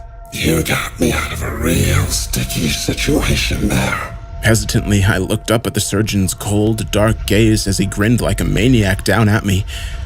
And then his neck was twisted a full 360 degrees. As he dropped, Adrian let out a big breath of air, stretching out his knuckles. Yeah, guy broke the rules. There's no running from a fight. Besides, he was weak. Wouldn't have stood a chance in the evisceration matches anyway. Is he dead? I stammered out, looking down at the limp surgeon. Yeah. I shook my head in disbelief. But we've put sniper bullets through his temple. How did you... Adrian shot me a smug grin. Like I said, y'all are just weak. Now keep watching. Things are getting interesting. A few moments later, the Nazi came across the remnants of the spider and its hatchlings, torching them to ashes without hesitation, allowing me to breathe easier. Immediately after taking out the spider, he crossed paths with the chattering man. He's 5'11", 180 centimeters, 145 pounds, 66 kilograms. It's mid-earthquake tier. As much as I hated sympathizing with Nazis, the guy couldn't seem to catch a break. Resembling a horribly slouched humanoid, the chattering man was the kind of creature that parents told their kids about in an attempt to scare them into being good. Each and every one of his limbs were jagged and contorted, covered by thin, borderline translucent skin that was still inexplicably bulletproof. His eyes were covered in a damp, bloody, dirty cloth, while his long, black, matted hair swayed wildly as he twitched around. And then there were his teeth. They were giant, about twice the size of a normal human's, and coinciding with his name, rapidly and constantly chattering like hell, yielding one of the most disturbing sounds imaginable. Adrian slammed his fist on the table in excitement. Oh yes, this is the match I've been waiting for. The chattering man stared the Nazi down, his teeth rattling together like a frenzied demonic drum. The Nazi responded by abruptly engulfing him in a sea of flames. However, the chattering man simply walked through it completely unscathed. I could see the Nazi clench his jaw in apparent frustration. He drew his knife and rushed in, attempting to engage him up close. The chatterer was surprisingly fast, dodging each slice before biting down on the Nazi's flamethrower tank. The subsequent explosion flung them both into the air, destroying a good portion of the Nazi's back in the process. On the other hand, the chattering man only suffered a few cracked teeth. Holy hell, I muttered. Truth be told, I'd never actually seen the chattering man in action up until that point. Perhaps we'd been lowballing him on the threat scale. The Nazi let out a hoarse scream before rushing back towards his disturbing opponent. He managed to sink his blade into the chattering man's shoulder before being blindsided by a swipe to the face, completely shattering what remained of his mask, revealing his full zombified visage beneath. The chattering man surged his head forward, biting a large chunk of the Nazi's face off, causing spurts of dark green blood to explode everywhere. He followed up by ripping an arm off before savagely beating the undead soldier with his own appendage. Grabbing the knife that was still lodged inside the chattering man's shoulder, carving a large gash that extended down his ribcage. Nevertheless, his admittedly impressive run was finally over. Not seeming to acknowledge the wound at all, the chattering man plunged 2 bony fists into the Nazi's chest before ripping his torso in half. Quite the gruesome display for sure, but Adrian seemed to revel in it. He let out a raucous cheer for the victor. What the fuck is wrong with this guy? I thought to myself. Tossing that aside, it became apparent that things were beginning to come down to the wire. Kale and Hugo had found themselves within the vicinity of the dancing guy. He's 5'7", 170 centimeters, 155 pounds, 71 kilograms. He was an ordinary-looking, albeit racially ambiguous man in his mid-20s with short, light brown hair and a perpetual 5 o'clock shadow, dressed in a plain white t-shirt and track pants. He also wore a pair of unbranded earbuds connected to an MP3 player that never seemed to run out of battery. And of course, he never stopped dancing. He was a mid-asteroid, and the 3rd strongest being in the entire chasm. Hell, it's entirely possible that he was actually the strongest. We've never seen him fight against the top 2 after all. So, just how the hell was such an ostensibly innocuous man so dangerous? Who the hell knew? Like most of the prisoners, he was truly beyond explanation. If I had to classify him, he'd 100% be chaotic neutral. He had no concept of good or evil, no sense of right or wrongs, no goals, no ideals. The guy just wanted to dance, and he sure as hell was a menace while doing so. Yet, he would never go out of his way to bother you. You just had to stay out of his. He could disintegrate people just by touching them. He simply danced through your body, leaving nothing but shreds of flesh and blood behind. And if you ever tried stopping him, oh boy. You see, his eyes were always closed when he was dancing to the music funneling into his ears. If that music ever stopped, then he'd be forced to open them up. And then all hell would break loose. He'd go on a rampage until he got those earbuds back. And nothing could take him down in the process. Nothing. For that reason, it was better to leave him undisturbed, allowing him to dance to his heart's content. For that reason, his holding cell was the largest, giving him plenty of room to do so. Fun fact, he listens to many genres, but his favorite is EDM, especially melodic trance and hardstyle. But now he was out. Bad news for everyone, and Kale knew it. Shit, he muttered. We're not dealing with that. Why? Hugo asked. Is he strong? Kale nodded. More than you know. Then that's all the more reason why we need to eliminate him. But before he could make the biggest mistake of his life, Kale scooped him up and began running the other direction. Let's not do that. Oh yeah, big boys are coming out. Adrian's abrupt shout nearly shattered my eardrums. I glanced over to see which monitor he was looking at, and then I understood his excitement. Satanbot had come across his next opponent, but it wasn't one he was going to have such an easy time with. Standing opposite of him on a walkway on the very top floor was Long Wu, aka the Mechanical Menace.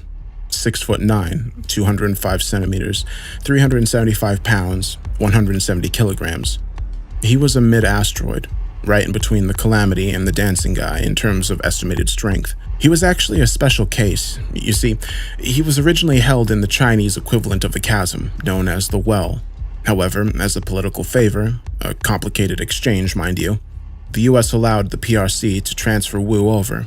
This was shortly after he'd killed 400 guards and nearly escaped entirely. They just really didn't want to deal with him anymore. He's also interesting in the sense that he wasn't born with any supernatural abilities or superhuman prowess. His danger came from his brilliant but unhinged mind and his obsession with the concept of transhumanism and being the change that shifts humanity into a new technological age.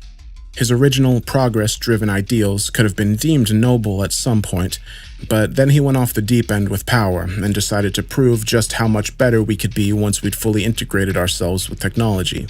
And how did he decide to do that? by trying to kill anybody and everybody he saw. His power came from his suit, which he'd apparently semi-fused with his own body. It was comprised of a dark, undefinable metal that had so far proved to be unbreakable. With it, he had a vast arsenal of devastating, overpowered weapons at his disposal. Machine guns, shotguns, explosives, knives, you name it. Both of the eyes on his helmet were also capable of firing railgun blasts, but his most powerful weapon was something he called the Singularity Blade. That weapon was where the science ended and the fucked up shit began. Being about 5 feet, 152 centimeters long, and glowing a deep ember, this sword was an enigma. I'm not sure how he made it or what he did to obtain it, but it sure as hell wasn't the result of any kind of engineering. Anytime he swung it, a sharp, ear-splitting roar could be heard from everywhere and nowhere at once, and then from the tip of the blade, some kind of ghost-like serpent-esque entity would emerge, utterly annihilating anything in the area with its flames, fangs, and claws. You could only see it for about a second, and most guards were under the impression that it didn't even exist. But it does, and it's haunting. They're gonna destroy this place, Sandu said. Adrian pulled an old-looking pack of peanuts from his back pocket, stuffing a handful in his mouth. Oh, you got that right, he shouted, spitting crumbs everywhere. Wu took the first offensive, unleashing a typhoon of bullets from a chain gun that jutted out from his chest. Satanbot managed to dodge every shot, closing the distance between them in the process. Both of their movements were incredibly hard to follow, of course. Once he got close, he attempted to strike Wu with his tail, only to have it blocked by a large shield that abruptly materialized from his forearm. Wu attempted to slice the tail off with a large axe, but Satanbot managed to evade the blow at the last second. I suddenly understood why he was so dangerous. Unlike Satanbot, whose weapons were already fixed on its body, Wu's suit was capable of adapting to any situation, morphing its robotic appendages into whatever weapon was best suited to countering his opponent. Jesus Christ, I muttered at the realization. This guy's a fucking monster. Even though Satanbot had managed to dodge that strike, the next one would prove more difficult to evade. In a borderline flash-like movement, Wu threw a Muay Thai kick at Satanbot's side, piercing it with a spike that protruded from the tip of his foot.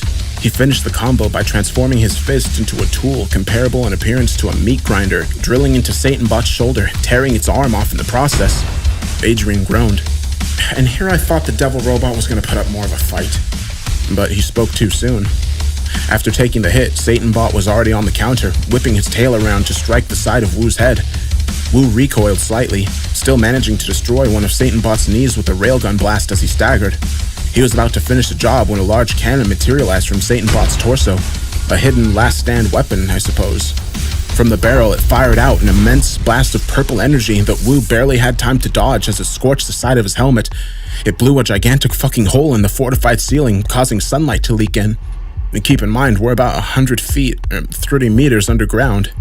But Wu didn't give Satanbot any more time to reveal any further tricks, blasting his body to bits in a brutal spray from an automatic grenade launcher.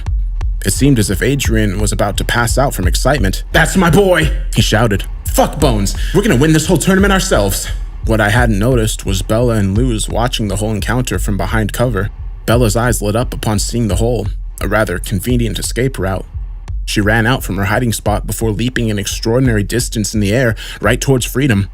But then, out of nowhere, a massive armored hand grabbed her by the neck. From the surface, a gigantic man dressed in a streamlined mech suit of a model that I wasn't familiar with dropped down, landing hard on the walkway. He continued to nonchalantly strangle Belle as he surveyed the scene. What a mess. His booming voice reverberated through the monitors. It's time to enforce justice. If Adrian was giddy before, he was off the rails now. Oh, they're here, they're finally here. It's time for the semi-fucking-finals. Who the hell is here? I asked, already somewhat knowing the answer. The Alpha boys and girls, the Apex Predators, he responded. Task Force Nova Hammer.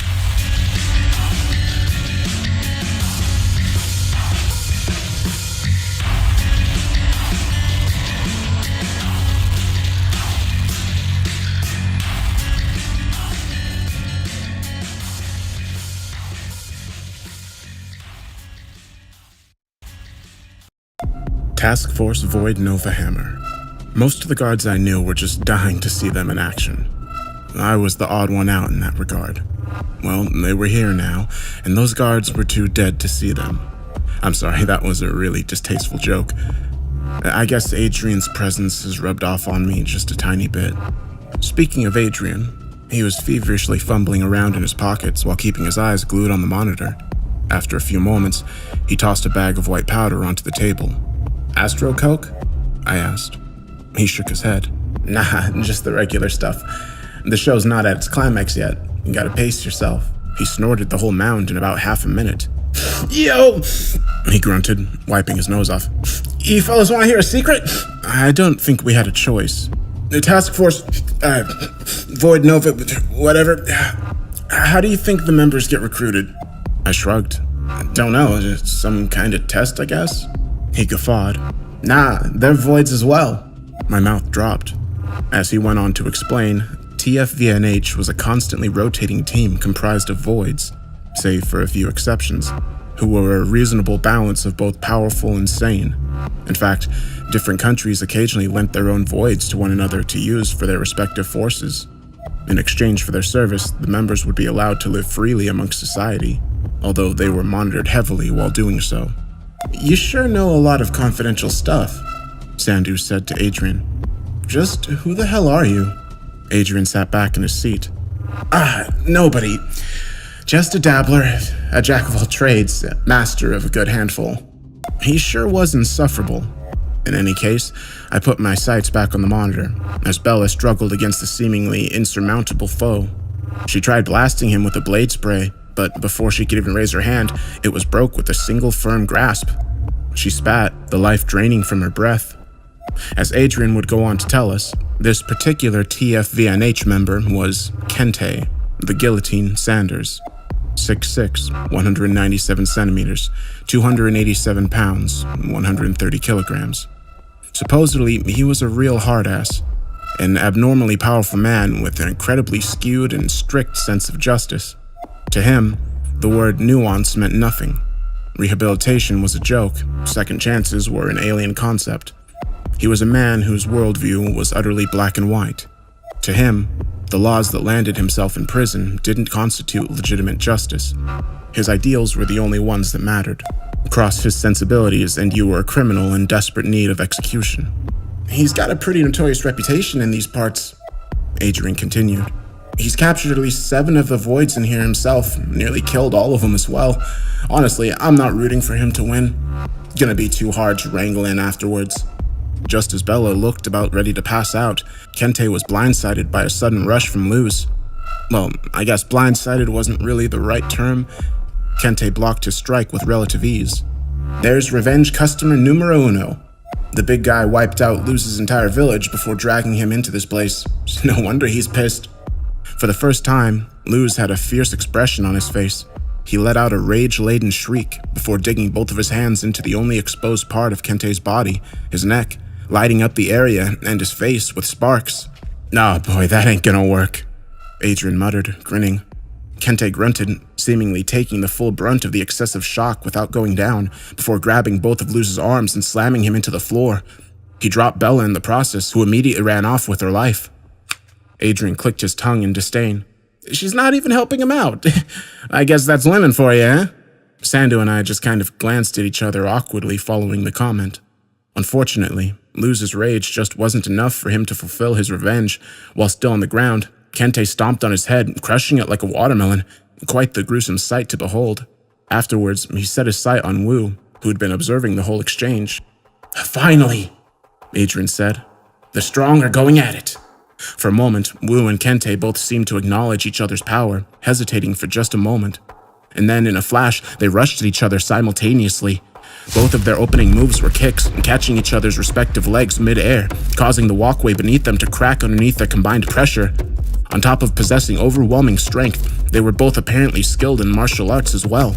A terrifying combination, but Wu possessed another, more devastating aspect on top of it all: actual weapons. Wu dropped his leg, opting to blast Kente with a flurry of shotgun rounds instead. It was enough to send him flying backwards, breaking apart the torso section of his suit. And he didn't give him a second to breathe. Wu rushed forward immediately after, grabbing Kente's helmet and slamming it down on his knee, shattering it completely. He attempted to decapitate him on the spot with a saw, but Kente caught the slash before it could land. He looked up at Wu, his dark eyes twisted with rage. He broke the saw in half before delivering a powerful-looking right cross to Wu's stomach that splintered a portion of his suit and sent him crashing into the rails. He managed to crack the damn thing. I thought, astonished at the fact. That meant, at a minimum, Kente's punches packed more stopping power than an M203 grenade. Oh, he's getting serious. Adrian smiled. You know what they call his striking technique? What? The pulverizing fist. He twists his knuckles at the last minute, grinding flesh to a pulp. With his strength, it's like drilling through wet toilet paper. That's only for regular people. It doesn't work on big boys like Wu. The armor covering Kente's knuckles had shattered upon impact. He winced in pain as he cocked it back, preparing to deliver another strike. You are an impediment to justice, he said through gritted teeth. Prepare to be executed. But before the two could clash again, 5 more figures jumped down from the hole that Satanbot had created, landing in succession around Kente. Looks like the whole gang's arrived, Adrian said. He began giving us a rundown of the other TFVNH members. First off, there was Ken, the fugitive Ryo, 6'2", 188 centimeters, 165 pounds, 85 kilograms, a Korean-American from Brooklyn. Not a super malicious guy, he kind of just did whatever the hell he wanted. The problem is, a lot of those things happen to be illegal and unethical, let's be honest. He was nonchalantly chewing tobacco as he leaned on the rails. His ability was rather interesting. Even Adrian had a hard time explaining it. Physically speaking, Ken was more or less average. However, he had the ability to summon portals from which obscure-looking but terribly powerful entities would emerge and tear apart his opponents. But at the end of the day, all he really wanted to do was escape. He hated being monitored. Next, there was Nassar, the Bloody Twister, El Rafi, 5'9", 174 centimeters, 168 pounds, 76 kilograms. He was a loan from the Saudi Arabian government. He possessed the ability to transform into a whirlwind comprised of glass-like material, moving at speeds of upwards of 120 miles, along with being able to blast out deadly streams of shards at multiple targets at once. It was quite the gruesome way to go. He was also a real weird guy. While nearly every other void assigned to TFVNH had relatively clear ambitions, his were an absolute mystery. But he probably wasn't up to anything good. His eyes were darting wildly around while a gigantic, mischievous-looking grin was plastered across his face. Up next, there was Callista, the beautiful demon, Taylor, 5'11", 181 centimeters, 121 pounds, 55 kilograms. She was a former fashion model based in Australia. Her career ended at the ripe age of 23 when she ended up suddenly murdering 4 of her fellow models, along with the police force sent to detain her. Supposedly, her abilities had been latent from birth, gradually building up to a point where she was unable to keep it in any longer. In her demon mode, her mouth would fall abnormally agape. Dark rings would form around her pupils, and her body would be engulfed in cold, gray flames. At that point, she'd become intangible like a ghost and drift into her victims' bodies, causing them to bleed profusely from every orifice. But that only worked on humans. For most voids, she'd have to resort to physically brawling using her razor-like fingers. Her ambitions were fairly explicit. She just wanted to kill everybody, void or not. It begged the question as to why they'd even assign her to the Force to begin with, given the fact that she was so damn volatile. Whatever, I'll never understand these people. She was staring intently at Nassar, but without any real emotion behind her gaze. It kind of just looked like she wanted to kill him for the sake of it. Continuing on, there was Clint, the normal guy, Rockwell, 6'1", 185 centimeters, 180 pounds, 82 kilograms. Like Nassar, he was also a mystery. Supposedly, he'd never been a void at all. No otherworldly powers, abilities. Just a regular, albeit capable guy. Adrian didn't know much about him, only that he was a special case granted access to confidential information and a spot on TFVNH due to a recommendation from an unnamed higher-up. In order to compensate for his lack of physical abilities, he was granted an oversized power suit dubbed the Behemoth, along with the God-slaying cannon, a heavy-duty automatic rifle that fired explosive rounds at about 600 RPM. He stood still with a rather determined expression on his face, as if he had his mind set on a regular concrete objective. Rounding out the bunch was the de facto leader of the Force, Jack, the All-American Barnes, 6 feet, 183 centimeters, 200 pounds, 91 kilograms. Like Clint, he wasn't a void either. Born in Oklahoma and belonging to a prolific family, he was an inexhaustibly skilled soldier turned government agent that managed to work his way up to the top with the help of some nepotism. Eventually, he was chosen as the integral subject of the project dubbed the Paragon Trials, in which government scientists would attempt to genetically engineer superhumans. Well, he actually wasn't the first, but that's what he was told, for peace of mind. In any case, his trials ended up working out in the end. I guess the 8th time really was the charm. As a result, he was basically Superman, save for the flight. Genetic engineering hasn't advanced that far. "Man, look at those blonde curls," Adrian commented. "How the fuck does he get his hair like that?" He had an arrogant grin on his face as he strolled to the front of the pact. It only took about 5 seconds of looking at him to reach the conclusion that he was probably a giant asshole. Hey, what's the rush, Kente? Let's not get too excited here. Jack said. Remember who's giving the orders, yeah? Your arbitrary orders mean nothing to me. Kente responded, still staring vehemently at Wu. The only thing that matters is justice. I could see a large vein bulge out on Jack's forehead from the opposition. Okay. He muttered before seemingly composing himself. Let's finish the task at hand. He directed his gaze towards Wu. Come on, big guy. You lost your chance at a fair fight when you decided to become a robot psycho. While Wu may have been a match for Kente by himself, taking on the entirety of TFVNH at once was a rather tall order. I guess he knew this himself as he jumped over the rails, landing on the lower floor. I'm going after him, Jack said, stepping forward. The rest of you take out the riffraff. They want the Voids alive, but I'm gonna be sorely disappointed if you don't bring me back some fucking minced meat.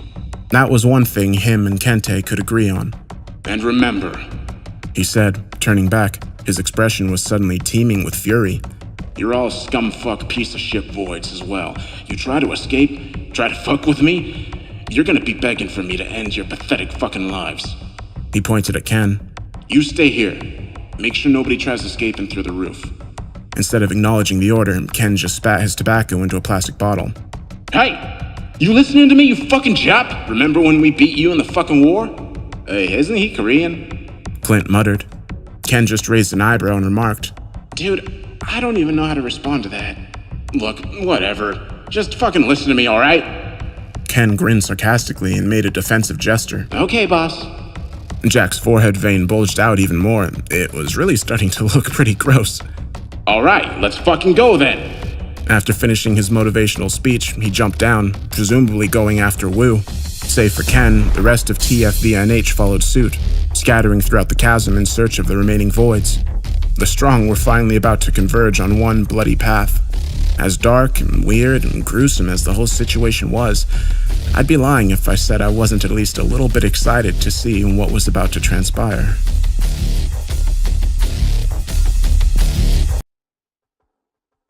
God, I can't even keep my eyes still, Adrian said, beaming at the prospect of utter carnage ahead. My eyes ended up drifting toward the dancing guy, who was jubilantly performing the shuffle along the second-floor walkway. Soon enough, he crossed paths with Nassar, who was grinning like a madman. Without much hesitation, he stepped forward, heading right towards the dancer. Well, I guess it's over for him, I said. I had yet to hear about anybody being able to inflict any kind of damage against the dancing guy.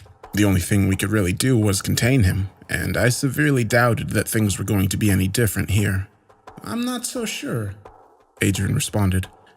The guy's a wild card, and I think he's just testing the waters here. Before I knew it, Nassar had gotten dangerously close. I held my breath in anticipation. There's no way, I thought. And I was right. Nassar tried to strike the dancer but was blitzed immediately. I could hardly comprehend what had even happened. One moment, he was in the midst of throwing a right cross, and the next, he was planted firmly within the concrete wall, missing an arm and with a gaping hole in his chest. Holy shit! He spurted out. He looked towards the dancer, still inexplicably grinning. Damn, you're strong. What the hell's wrong with him? I wondered out loud. Nothing at all, Adrian answered. I think I've found a kindred spirit. Nassar pulled himself out of the crater he'd made, displaying zero indication that he was in any kind of pain at all. Suddenly, a flurry of glass engulfed his chest wound and missing arm, reverting them back to normal in a matter of seconds. He stretched himself out before nodding happily at the dancer and walking off. What The fuck? I thought.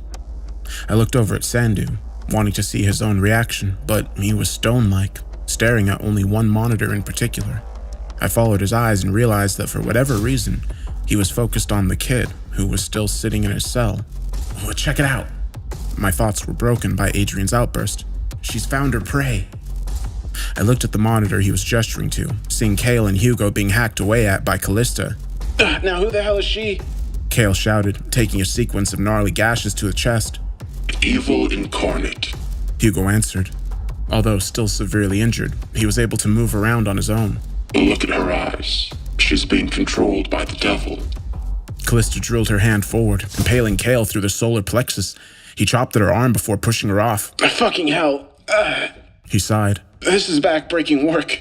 Are you a match for her? Hugo asked. Kale shook his head, exhausted as hell. Doubt it. In that case, Hugo said, standing up. it seems I'll have to detach myself fully. What the hell are you talking about?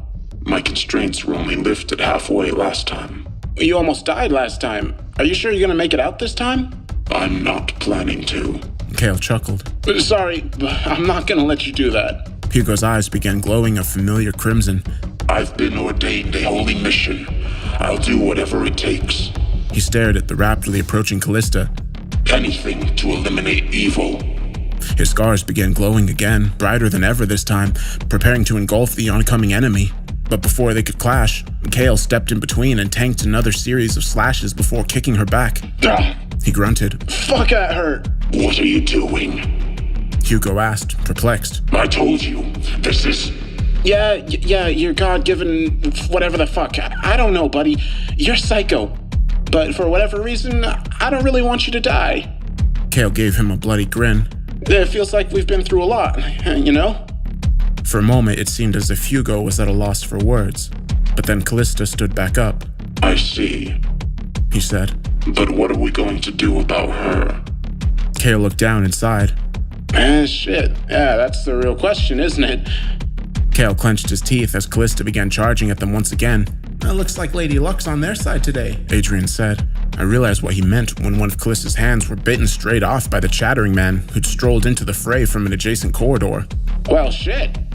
Kale said, watching the two suddenly preoccupied with each other.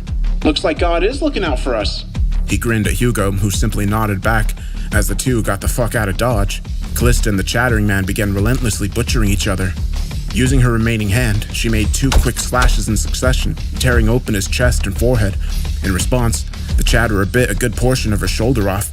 This went on for a few minutes, until about half of Callista's body remained and about 90% of the chattering man's skin had been shredded off, staining the entire area a gory red. But even demonic superhumans had their limit, and they both were beginning to slow down.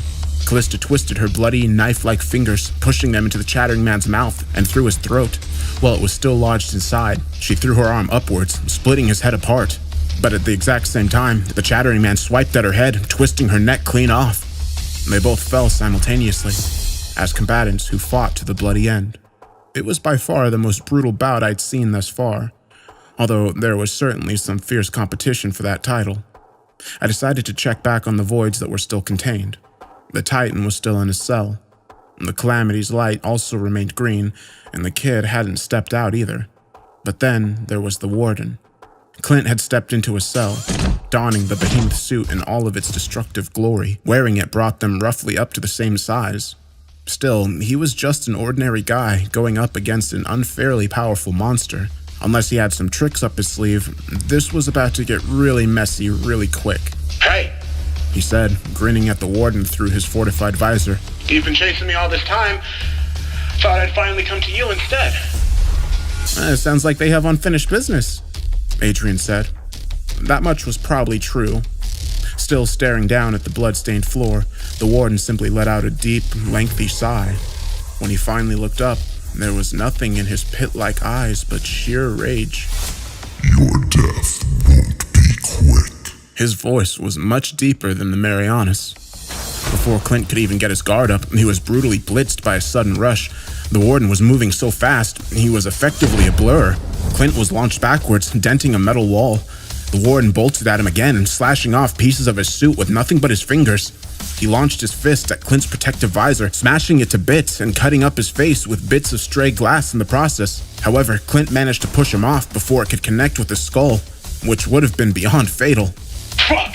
He spat, attempting to unsheath the oversized blade at his side, but he wasn't nearly quick enough. The warden grabbed it by the edge before Clint could even swing, shattering it to fine dust with nothing but a firm grasp. Then he grabbed the suit by the arm, slamming Clint hard into the ground, causing him to spit out blood. Shit, Adrian muttered. This is even hard for me to watch. The warden proceeded to uncompromisingly wail away on top of him, while Clint barely managed to protect his face with the suit's wrist guards, but even those were being chipped away at rather quickly. Just as there was about an inch of the suit left covering his arms, he tilted his elbows towards the warden's neck, firing off a small grenade that caused the overpowered Void to stagger just a little. The warden retreated, touching the small wound that the explosion had left under his chin. In turn, Clint struggled to pull himself up, with his suit looking like it had been run over by about a dozen freight trains. His face was covered in blood and cuts, while a blood vessel had popped in his right eye. Yet he shot the warden a gory smirk. Okay, maybe I deserved that, but the comeback starts now. He opened a compartment on his suit's ribcage, taking out something that resembled a small white crystal. Remember these? He asked before using it to cut himself on an exposed portion of his wrist. The warden's face twisted into an unfathomable expression of fury. He rushed forward again, tackling Clint into another wall, before ripping off a large chunk of the suit's torso, and then he drilled his fist into Clint's ribcage. At that moment, I was 100% sure that he was done for, but to my downright surprise, he managed to tank the punch, grimacing only slightly. "What do you think?" he asked the warden, still grinning.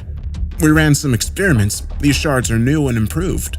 The warden let out an ear-splitting shriek that I was surprised didn't deafen Clint on the spot. Before picking him up and tossing him back into the cell, he followed him in, picking his head up and bashing his temple about 10 times into the metal toilet seat before I ended up breaking from the force.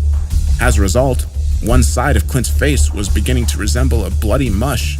Still, I was surprised it hadn't been reduced to pulp. What the hell was that shard? I thought to myself.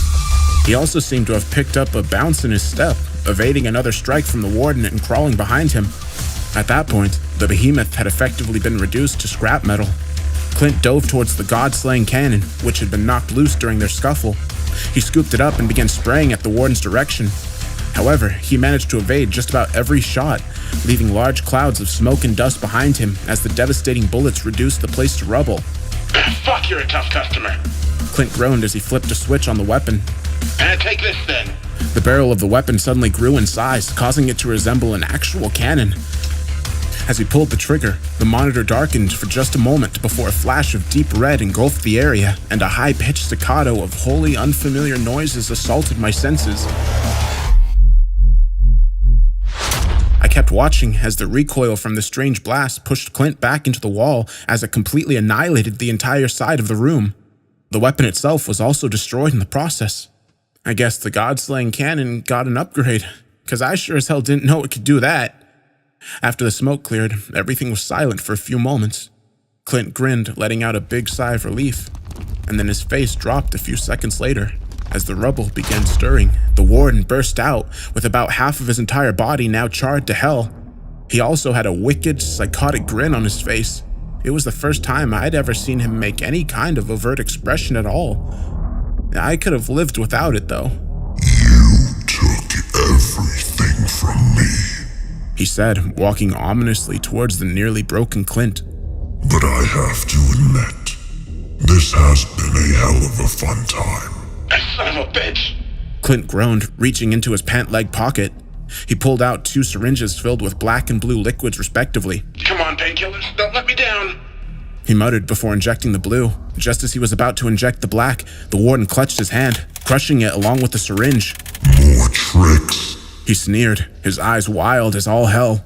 I guess that's what the weak resort to. Clint simply laughed. You're not so smart when you're angry, huh? It's in my blood now. The warden released the grip, revealing Clint's bloody, cut up, and mangled hand. However, the black substance was already seeping into his wound. What is that? The warden asked. A gift from a good friend. Also my last resort. I didn't want to use it now, but I guess I'm out of options. In a matter of seconds, nearly all of Clint's wounds had healed up. Along with that, his muscles had become visibly tensed. That's impossible. The warden gritted his teeth. That's one thing I've learned. Clint responded, smiling wide as he stepped forward. Nothing's really impossible. He stepped forward, throwing a hard strike at the warden's chest, sending him crashing back into the rubble. Clint looked down at his fists in surprise. Nice. He grinned, but he had no time to appreciate his newfound power. The warden rose back up like a wild animal in frenetic pursuit of its prey. You're weak. He boomed. I'll never lose to you. Nature won't allow it. Clint chuckled. You're right. I am weak. Must suck for your ego, huh? The warden shrieked before charging back at Clint. Once there, they engaged in a fiery exchange of blows, rocking the place to its core. While Clint's physical attributes had been enhanced greatly by whatever serum he'd taken, there was still an evident gap in strength between them, with each of the warden's blows ostensibly packing more force than his own. However, he did have one advantage. He was clearly trained extensively in hand-to-hand combat, while the warden was an amateur at best. He dodged a series of haymakers before countering with a flurry of jabs and kicks of his own. At that point, the warden's mannerisms had devolved into that of a feral creature's, fueled solely by combative impulse. Yet I could see the same wicked grin creeping in throughout his wild rage. He was undoubtedly enjoying the adrenaline. The warden picked Clint up by the waist, slamming him into the wall and then onto the ground, and then he mounted him, unleashing a series of hammer fists that Clint was forced to excruciatingly block with his forearms. Soon enough, his skin was beginning to tear off from the punishment. While on the ground, Clint managed to throw a kick that connected with the warden's hip. However, he hardly got any reaction out of him. He suddenly wasn't strong enough. Instead, the warden threw both his fists down onto Clint's ribs, and I could hear them crack through the monitor. He grimaced in pain, but the warden didn't give him a moment to recuperate. He drilled a fist right into the side of his face. A spurt of blood and a few teeth flew out of his mouth as his head was cranked to the side. "Oh, he's gotta be fucking done for," Adrian commented. I had to share the sentiment. Clint's efforts were more than admirable, but he sure as hell put up a better fight than I could have ever hoped to. But even with all his tools, tricks, and skills, he was still no match. At least that's what I genuinely believed, but the guy was just full of surprises. After taking another brutal strike to the shoulder, Clint managed to somehow escape out from underneath. I couldn't even fathom what kind of move he pulled in order to do so. And then, in a series of moves that would make most prolific jiu-jitsu practitioners light up with glee, he engaged the warden in a vicious grappling match on the ground. From his face, I could tell that he was going far above and beyond his own limits. It was down there where the warden's weakness really became clear as day. He had no idea what to do. After an entire minute of relentless, excruciating struggle from both combatants, Clint managed to get the warden into a beautiful Darce choke. As the warden struggled feverishly to escape, Clint's face was wrought with sheer determination. The warden changed his tactics, opting to pound Clint's already broken ribs in an attempt to cause him to break his hold. That was a bad decision. It only allowed Clint to get his hold even tighter. Despite all of the egregious punishment he'd taken, Clint never relented. Soon enough, the warden's movements began slowing, and then he stopped altogether. Even then, Clint didn't release his grip. He held the warden's neck in place using all of his strength for about 4 minutes before finally letting go, all while gasping in accumulated pain and exhaustion. The guy really looked as if he was going to die on the spot, but that didn't matter to him. The fight was finished, and an unlikely victor had emerged. With a tired grin on his face, he raised a shaky fist in victory before passing out himself. "Well, I'm fucking touched," Adrian said. "It's like watching Rocky all over again." On another monitor, Bella made her way back to the top floor, back to the gaping exit. Wow, what a pleasant surprise, Ken said, standing in her way. She seemed to share the surprise as they stared at each other. Is this a joke? She responded. Ken shrugged. "Where else was I gonna see you?" Are you going to let me go? Well, if I did that, then American Boy would track me down and kick my ass. I gotta wait till he dies first. Then we can go off into the sun together. He smiled. In the meantime, you want to talk for a bit? She sighed. What do you think is going on here? Well, I don't know. Ken responded. That's up to you. You already know how I feel.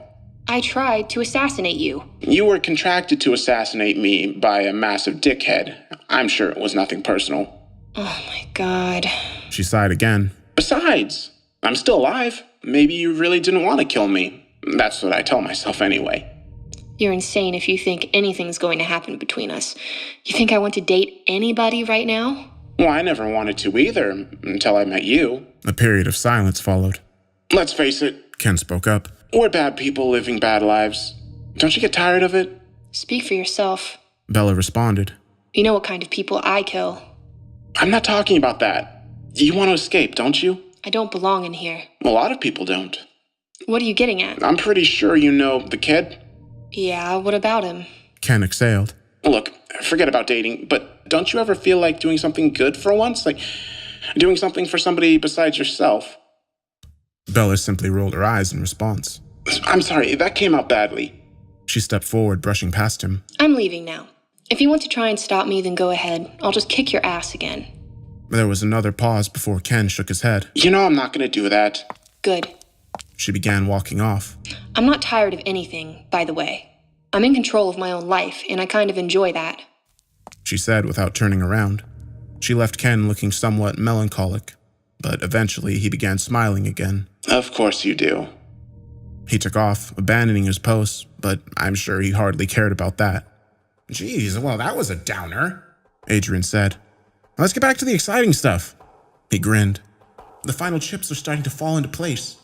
Jack had finally found Wu. You a Chinese secret weapon or something? He asked, approaching the mechanical menace, who remained silent. It doesn't matter. He continued, clenching his fists. America's always on top. Look up there as well. I turned to the monitor that Adrian was gesturing towards, watching as Kente continued roaming the corridors, still clenching his teeth in justice-driven rage. Well, actually, no, he wasn't roaming anymore. He was walking towards somebody. But at first, I couldn't recognize who it was. Come at me, you fucking asshole! But I did recognize the voice. It was Senju. His head was now resembling a glowing, floating skull shrouded in a dark haze. Didn't he die? I asked, confused. Adrian chuckled. Don't you know anything about the Wraith style? One of its core proponents is the revival technique. Of course, I thought. How could I not know that? You killed everyone at my fucking dojo!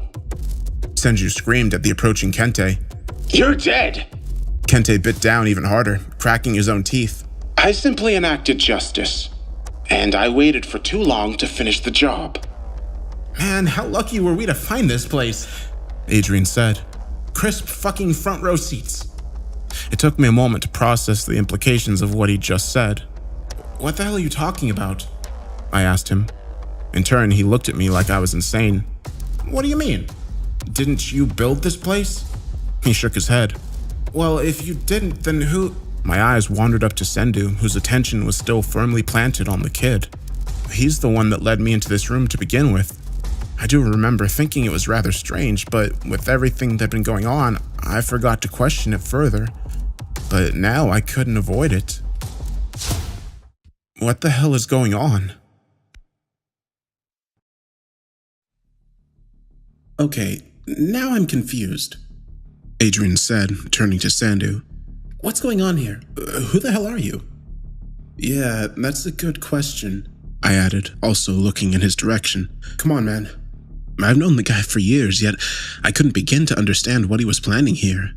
Sandu took a while to respond, and even then, it was less than satisfying. It's complicated, he finally spoke up. By the way, aren't you guys missing the show? I wasn't going to force the guy to talk. Over the years, I've learned that doing so only leads to disingenuous answers. Besides, he was right. Jack was already rushing towards Wu. Come on, Wu. Show me your kung fu shit. I'll beat you down with good old American boxing. He really thinks Americans invented boxing, huh?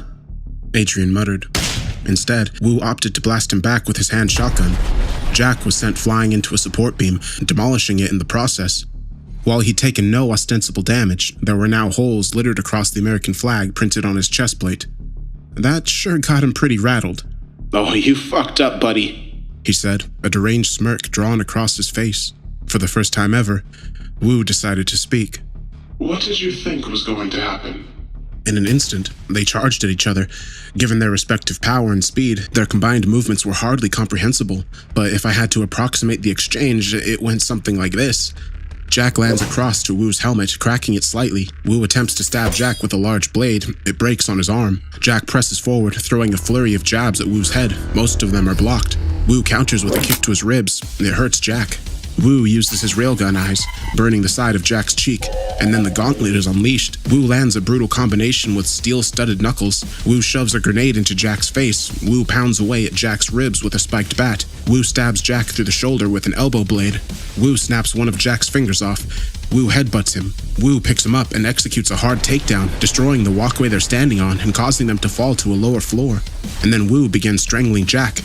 "He's got the advantage with his weapons," I said. "There's no way Jack's turning it around." Adrian scoffed. "The US didn't funnel billions into this guy for nothing. He's got a few tricks up his sleeve." And oh boy, did he ever. Jack was frenetic as he struggled to break out of Wu's iron grip. Fuck you! He screamed before his right fist began glowing red. He let go of Wu's wrist, ramming his knuckles right into his throat instead. The first significant strike. I could see Wu's armor splinter as he was launched backwards. Forced to release his grip, still exacerbated from the struggle, Jack pulled himself up, his fists smoldering like hell. At the same time, Wu was gasping for air himself. How's that? He said, holding his fist up while grinning like a mad, utterly unhinged. Suddenly, his left fist also began glowing, the only difference being that it was blue. "Oh, it's about to get fucking gnarly," Jack said. "The Stars and Stripes style is immeasurable." What followed was an exchange of blurs. I could hear explosive bouts of clanking metal, white smoke and flickering sparks intercut with flashes of red and blue from Jack's fists. Two individuals at the pinnacle of power striking each other with everything they had. After around an entire minute of hectic but incomprehensible fighting, both men had sustained sufficient damage. Wu's suit was covered in cracks and dents, with his right forearm and left thigh now exposed. There was also blood leaking through his fractured helmet. On the other hand, hardly an inch of Jack's body was unscathed. He was cut and swollen all over, with one of his eyes stabbed out and his right shoulder grated down to the bone. They stared each other down during their few seconds of fleeting recuperation, and then they were right back at each other's throats. Wu attempted to blast Jack in the face with his palm cannon, but the American managed to weave underneath the shot, throwing both fists into Wu's chest, causing his suit to shatter completely at that particular spot. His vitals were now exposed. Jack knew what kind of opportunity he'd just created, indicative by the wicked grin on his face. In a matter of milliseconds, Jack pulled back one of his fists and struck Wu directly. Without his armor protecting him, that blow must have liquidized his insides. In any case, that's what I got from his reaction. In an instant, he collapsed in pain, before being tossed over the rails onto an even lower floor. As he clutched his sides in excruciation on the ground, Jack leapt down and stomped on his helmet, finally shattering that as well. He'd accomplished something even the most sophisticated of weaponry would have had trouble doing. In a desperation move, Wu pulled out his shotgun and began spraying it upwards, forcing Jack to retreat. Feeling pain that must have eclipsed the boundaries of unbearable, he pulled himself up, finally revealing his cut-to-hell visage through his broken helmet. "You're just a regular person underneath that suit, hey?" Jack said, panting. "How comical." You were too before the experiment. Wu responded. Jack scoffed. "Is that what you think? That I'm just like you? A regular fucking guy?" Yes. We weren't born special. Jack shook his head. "Why does that matter? Look, I'll give you one thing. You're strong. Hell, even gave me a bit of a hard time, but your attitude is fucking bullshit." Wu had trouble responding to that. "Sure, we weren't born special," Jack continued. "but we've changed ourselves, clawed our way up to the top." He paused for a moment. "No, you're not just a regular guy underneath that suit after all. And I wasn't just another fuck in the crowd before the experiment. They just don't choose any random asshole, you know. These are things we've accomplished ourselves, things that nobody else could. Why don't you fucking understand that?" Another pause followed. The silence was broken when Wu reached over his shoulder, pulling out a terribly large red-orange sword. The Singularity Blade. Jack Barnes, He began. you seem unintelligent on the surface, but you've almost said something profound just now. Jack smirked at the pseudo-compliment. You're strong as well. Wu continued. I'll show you my respect by cutting you down with my ultimate weapon. "Oh, I'm touched." Jack responded. "I guess I'll have to show you the same courtesy." He closed his eyes for a moment before opening back up, revealing nothing but white underneath his lids. The red and blue radiating off his fists began extending up his forearms before quickly enveloping each side of his body entirely. "You should be honored. I'm about to crush you with the full force of my American spirit." Two tremendously strong men, both now at the pinnacle of their own power, stood across from each other in full acknowledgement of each other's prowess. An earth-shaking clash was about to ensue. Wu went first, swinging the blade and releasing an obscure serpent entity from its tips. It rushed forward with torrid speed, latching its claws onto Jack's arm and attempting to bite his head off. Jack responded by drilling his fist down the creature's throat. It bit down, puncturing his arms but shattering its own teeth in the process. Jack and the creature fought brutally and relentlessly, with the latter seemingly growing in size as the battle endured. However, Wu himself was standing still. What's he doing? Why isn't he going after him? I thought out loud. He can't, Adrian said. Look closely at him. It took me a second, but I understood. The punch that Wu had taken to the chest had essentially put him out of commission. In fact, at that moment, he was struggling to even stand up. He was relying on the singularity creature to get the job done. After some minutes, the beast had grown to an ungodly size, resembling some kind of colossal ghoul-like dragon. It bit down on Jack's arm once again, taking it clean off this time. Jack shrieked in endurance-fueled pain, headbutting one of the dragon's eyes out in response. It roared in pain as it whirled backwards, utterly annihilating its surroundings. It even took out a few cameras. Jack took the opportunity to reel in the frenetic beast, jumping up on its head and bashing away. Despite having half of its face caved in, the dragon still managed to fling him into the wall, ramming what remained of its head into his torso moments later. A wave of blood busted from Jack's mouth before his lips curled back into a sadistic, unrelenting grin. He punched the creature's remaining eyes out before getting on top of it and rendering the rest of its head into a ghouly mush with nothing but his fists. And just like that, the battle was over. As the dragon died, the blade shattered with it. Jack leapt down, back in front of Wu. He half chuckled and half groaned as he limped towards him. Lost an arm, lost an eye. You really put me through the gauntlet, hey? Wu's expression was stone for a while, but it eventually turned into a grin. No malice behind it. He was simply acknowledging the interminable fighting spirit that Jack had put on display. Well, looks like my fate's been sealed, he said. Jack reciprocated the grin, breathing heavily through his teeth. Gotta say, you weren't a pushover, but in the end, America always wins. He finished Wu off with a quick strike to the head. As the mechanical menace dropped, Jack's body stopped glowing and he began staggering away, his movements strained and delirious. In any case, he didn't make it too far. He dropped about 10 paces from Wu. But even in death, his grin didn't waver. Fucking hell, Adrian said. Did they both have to die? Well, let's see if one of these other weirdos can make it out alive. I'd been so invested that I nearly forgot about the other fight that was going on. I turned my head, watching as Kente effortlessly strangled Senju. I killed your master with 3 strikes and you're even weaker than him. Your effort is an insult. I'm going fucking kill. Kente struck the side of Senju's jaw and slammed his neck onto the ground, interrupting his sentence. I guess we'll never know what he was about to say. A real mystery there. But despite the overwhelming power gap, Senju kept rushing back at him, only to get abruptly beat down every single time. Fuck! He shouted in frustration, after taking another punch to the chest. Stop evading justice, Kente said. Your time's done. But then an unexplained figure arrived on the scene. Hugo rushed into the frame, directing his own rush of blows at Kente. However, he reacted to them in the same way a regular man would react to a mosquito bite. Hugo was subsequently knocked back, without much explicit effort on Kente's part. His scars were glowing like hell as he pulled himself back up, his eyes pursed with piercing fury. Why is he so pissed off? I thought to myself. Kale arrived moments later, yelling after Hugo. What the hell are you doing? Well, I know you're crazy, but what the fuck? He shouted. He's the one that killed my mentor, Hugo said, his voice shaking. the last good man on this earth, destroyed by the same evils he attempted to help. But he was foolish. There can only be one response to the sin in this world. This fucking asshole killed my master as well, Senju said, turning to Hugo. Let's bury him. Hugo sighed, clearly not excited at his prospective ally. Man, Kale said, staring up at Kente. this isn't fun anymore. All 3 of them tried attacking at once. No luck. Kente tanked each blow before striking each of them down in rapid succession. He grabbed Kale by the neck before tossing him at Senju, sending them both crashing into the wall. Shit! Kale yelled as he struggled to pull himself up. Yo, Priest, what level of detachment are you at? Hugo exhaled. 99%. Damn. Kale muttered, looking up at the steadily but menacingly approaching Kente. So we're fucked. Not necessarily. I'm about 10 times stronger at 100% than I am at 99. I'm not sure the math checks out there.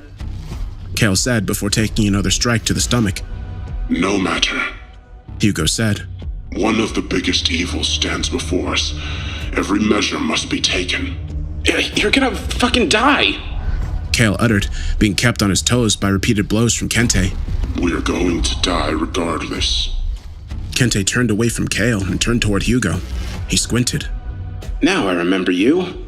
Hugo threw a cross so hard it seemed to split the air molecules in its path.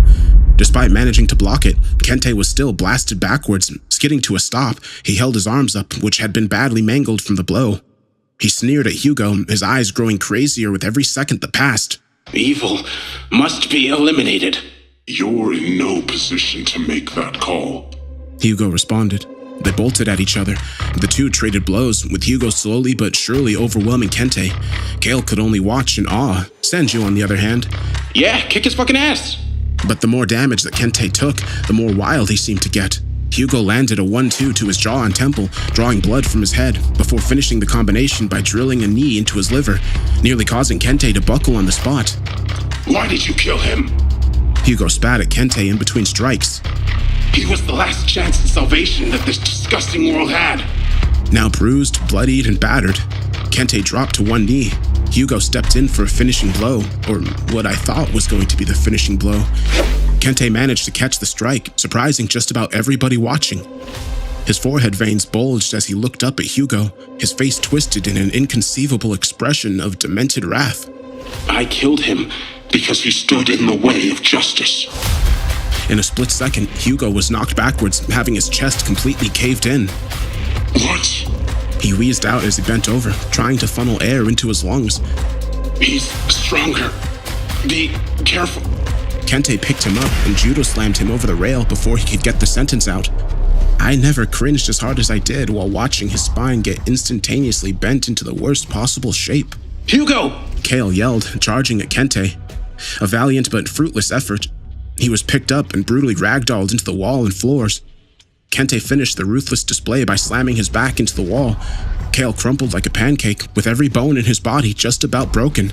Recovering from that was going to be a tall order. Fuck. He spurted out, unable to make another move. Suddenly, Senju was back on his own, heavily injured and looking far less confident than he was before. We can't let him win, Sandu said, his expression a combination of frightened and resolute. Oh, you're not watching the kid anymore? Oh, what a surprise, Adrian said. I shook my head. I mean, what the hell are we supposed to do? Instead of answering my question, he just brushed by me before abruptly sprinting out the door. What the hell, man? I called after him. No use, he was already gone. I fumbled around in place for a moment. On one hand, I really didn't want to go out there. But on the other, he was my friend, and as much as I wanted answers, I also wanted to make sure he didn't do something he wasn't going to have the chance to regret. After a few minutes of frenetic contemplation, I found myself chasing after him. Where the hell are you guys going? I could hear Adrian calling out from behind me. At that point, he was the least of my concerns. Chills ran down my spine as I traversed across the blood-stained halls decorated by the mangled corpses of my former guards. It was a sight that I'd experienced in my nightmares before. I'm sure just about every guard had. Seeing it in real life was jarring, to say the least. It sure had been one hell of a day, but the inevitable dusk finally seemed to be closing in.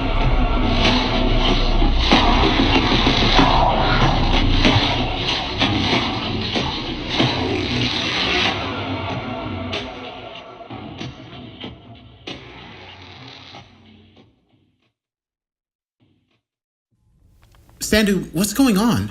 My shouts were in vain as he pressed ahead, traversing through the blood, guts, and gore left in the wake of the voids without a second glance. I chased him for what must have been 15 minutes before he halted to an abrupt stop. What are you? I gasped in between breaths, but then I saw who we were standing in front of. The kid. He was still sitting tight in his cell, his eyes remaining glued to the floor. Sandu just stood there for a moment and stared at him. AJ, he finally muttered. The kid, whose name was apparently AJ, shook his head. I could see tears falling from his face as he did so. No, he choked out. I can't. Sandu smiled, tears beginning to well up in his own eyes. I know I said you wouldn't have to, but... He began. I'm sorry. I promised that I'd get you out. Before I had no idea how, but there's a chance here.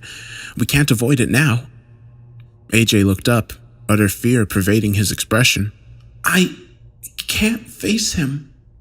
Sandu slowly approached him. It's okay, he said. AJ seemed to recoil at the seemingly innocuous statement. It's okay, Sandu repeated, kneeling in front of him. Your gift is your own, your right to use. AJ continued shaking his head. You remember what happened? That wasn't your fault. But it was. His face was beginning to quiver. Sandu grabbed AJ by the face, looking him dead in the eyes. You've been lied to by bad people. Those same people are here with us right now. The ones that killed the people you loved and trapped you in this place. Anybody at your age with your ability would have made that mistake. It's not your fault. AJ wiped a tear from his face. If I let it out, everybody's going to die. Sandu shook his head. No, you've been practicing, and I've been watching. Better and better every day.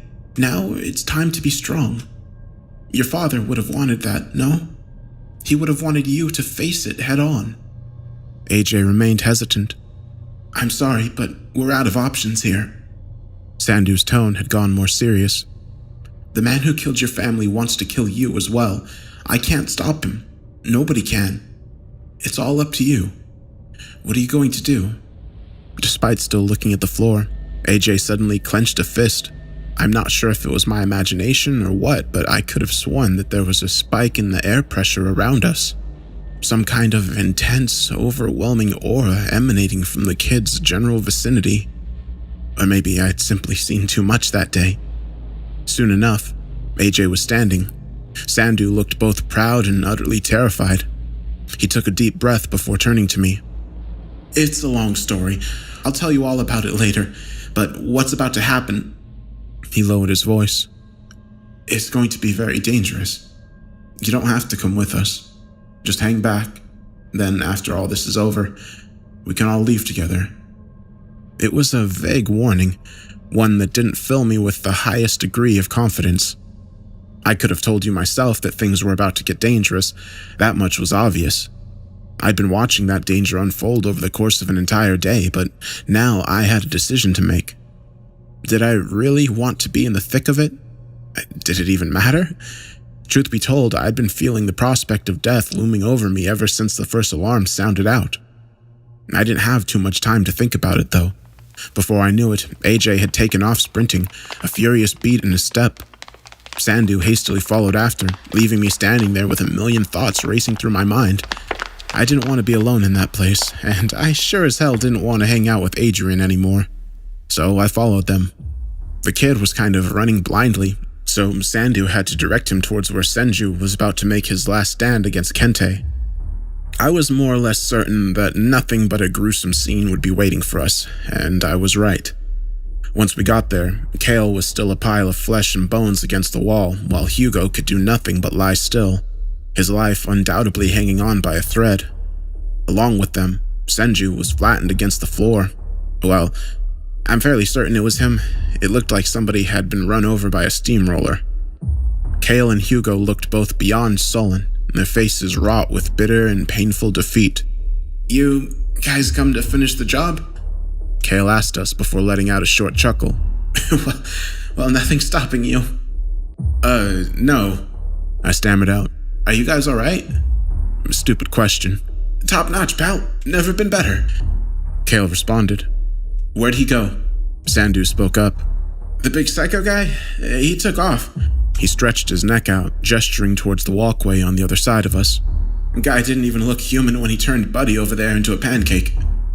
Muttering something about finishing the job and executing justice, and what a clown. Thanks, Sandu muttered before turning to head off.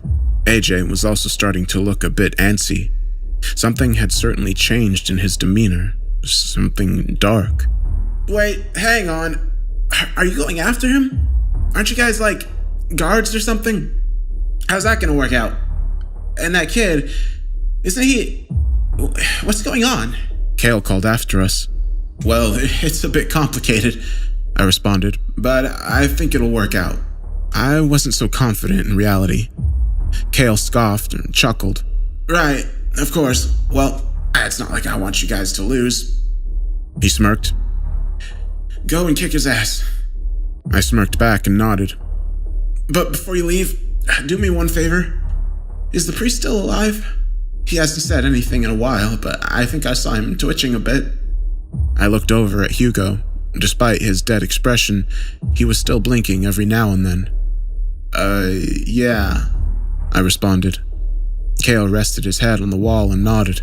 Okay. Good to know, was all that he said.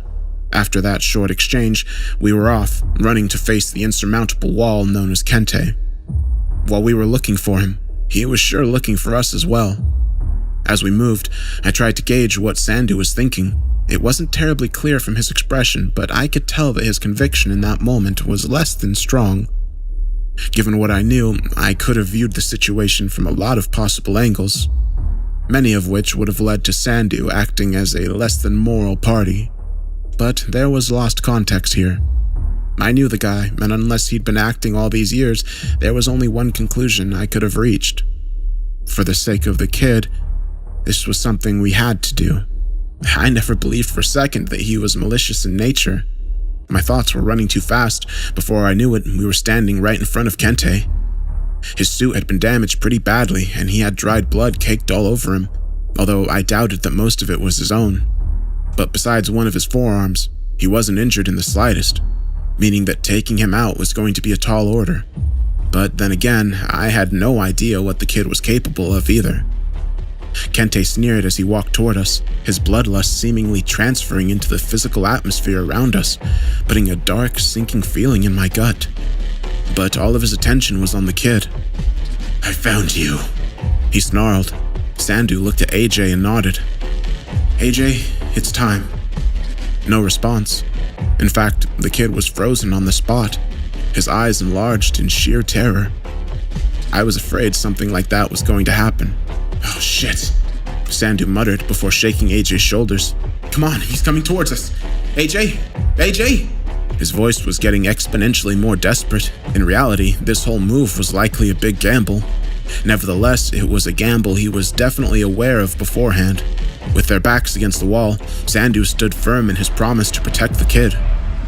He exhaled before shielding AJ and getting himself ready for a valiant but futile stand against Kente. You think I won't kill a guard if they stand in the way of justice? Kente boomed. Sandu scoffed. No, I think you'll kill just about anybody, you psycho. An oversized vein bulged in Kente's neck as he tensed his arm, ready to deliver a head-shattering blow. At that moment, I was simply frozen. I knew there was nothing I could do.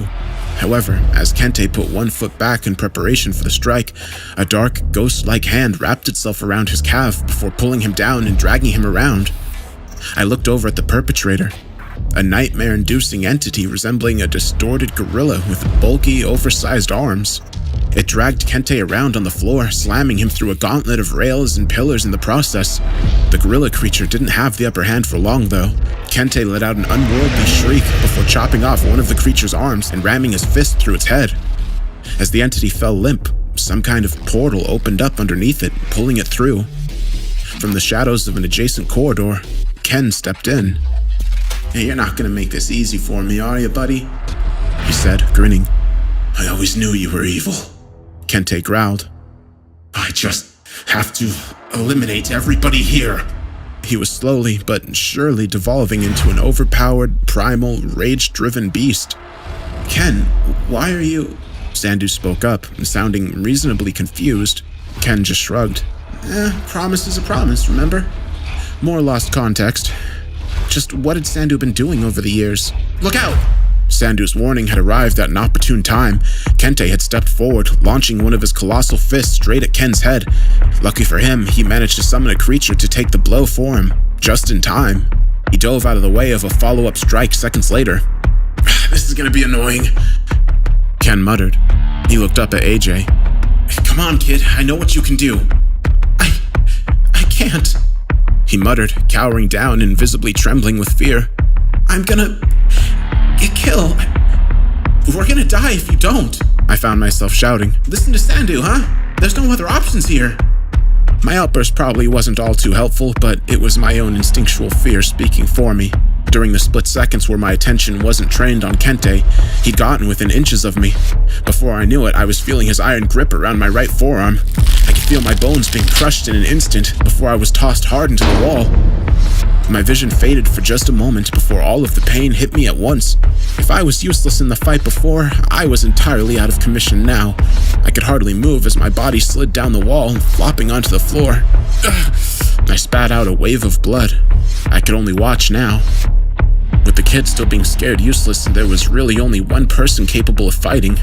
Ken opened up about 10 portals in a circle around him, his forearm veins pulsating like crazy, while a stream of blood began flowing down from his hairline and his nose. God, I hate doing this. All at once, a petrifying roster of esoteric, incomprehensible entities emerged from each one.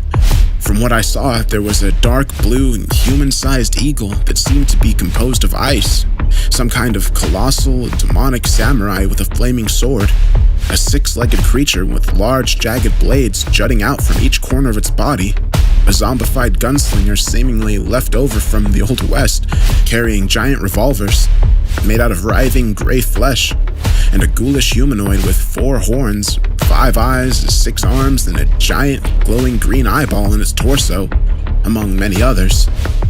Ken sighed upon seeing the unsightly creatures he'd summoned. Why couldn't I have just been telekinetic or something? He'd assembled a horde that would have made even the strongest man's knees tremble. But Kente was hardly human anymore. He didn't hesitate for a second. He darted forward in a flash, pulverizing every one of the creatures that stepped up to face him, taking only a few small cuts and insignificant strikes in the process. That was until he got to the horned guy with the eye in his torso. That one managed to catch Kente's punch with one of his many hands. Evil creatures! He snarled before throwing across with his other hand. It was caught again. While Kente had run out of hands, the creature still had 4. It landed a quad combo of devastating punches to Kente's face and upper chest, causing his head to snap back, blood spurting from his eyes and nose. However, his head came back as quickly as it went, drilling into the eye creature's temple and destroying 2 of its eyes. They were both pissed now. They synchronized primal roars before blasting each other with a series of catastrophic strikes. Neither of them bothered with any defense, or any kind of strategy for that matter. They were simply out to deal as much damage as possible, hitting each other with everything they had. During the exchange, I began noticing something strange about Kente's appearance. He was taking a metric ton of damage for sure, but the difference didn't only stem from his wounds. He was changing. His veins were beginning to squirm underneath his skin, almost like trapped snakes trying to burst out. On top of that, he seemed to be getting bigger. In fact, he'd been getting bigger ever since he fought Wu. I just hadn't quite grasped until that point. He towered over Sandu, whom he was only supposed to have 2 inches on. Now he was even dwarfing the eye creature, who'd been a comparable size to him mere minutes ago. What is this guy? I wondered out loud. Sandu had undoubtedly noticed it as well. I could see his eyes widening in terror at the sight.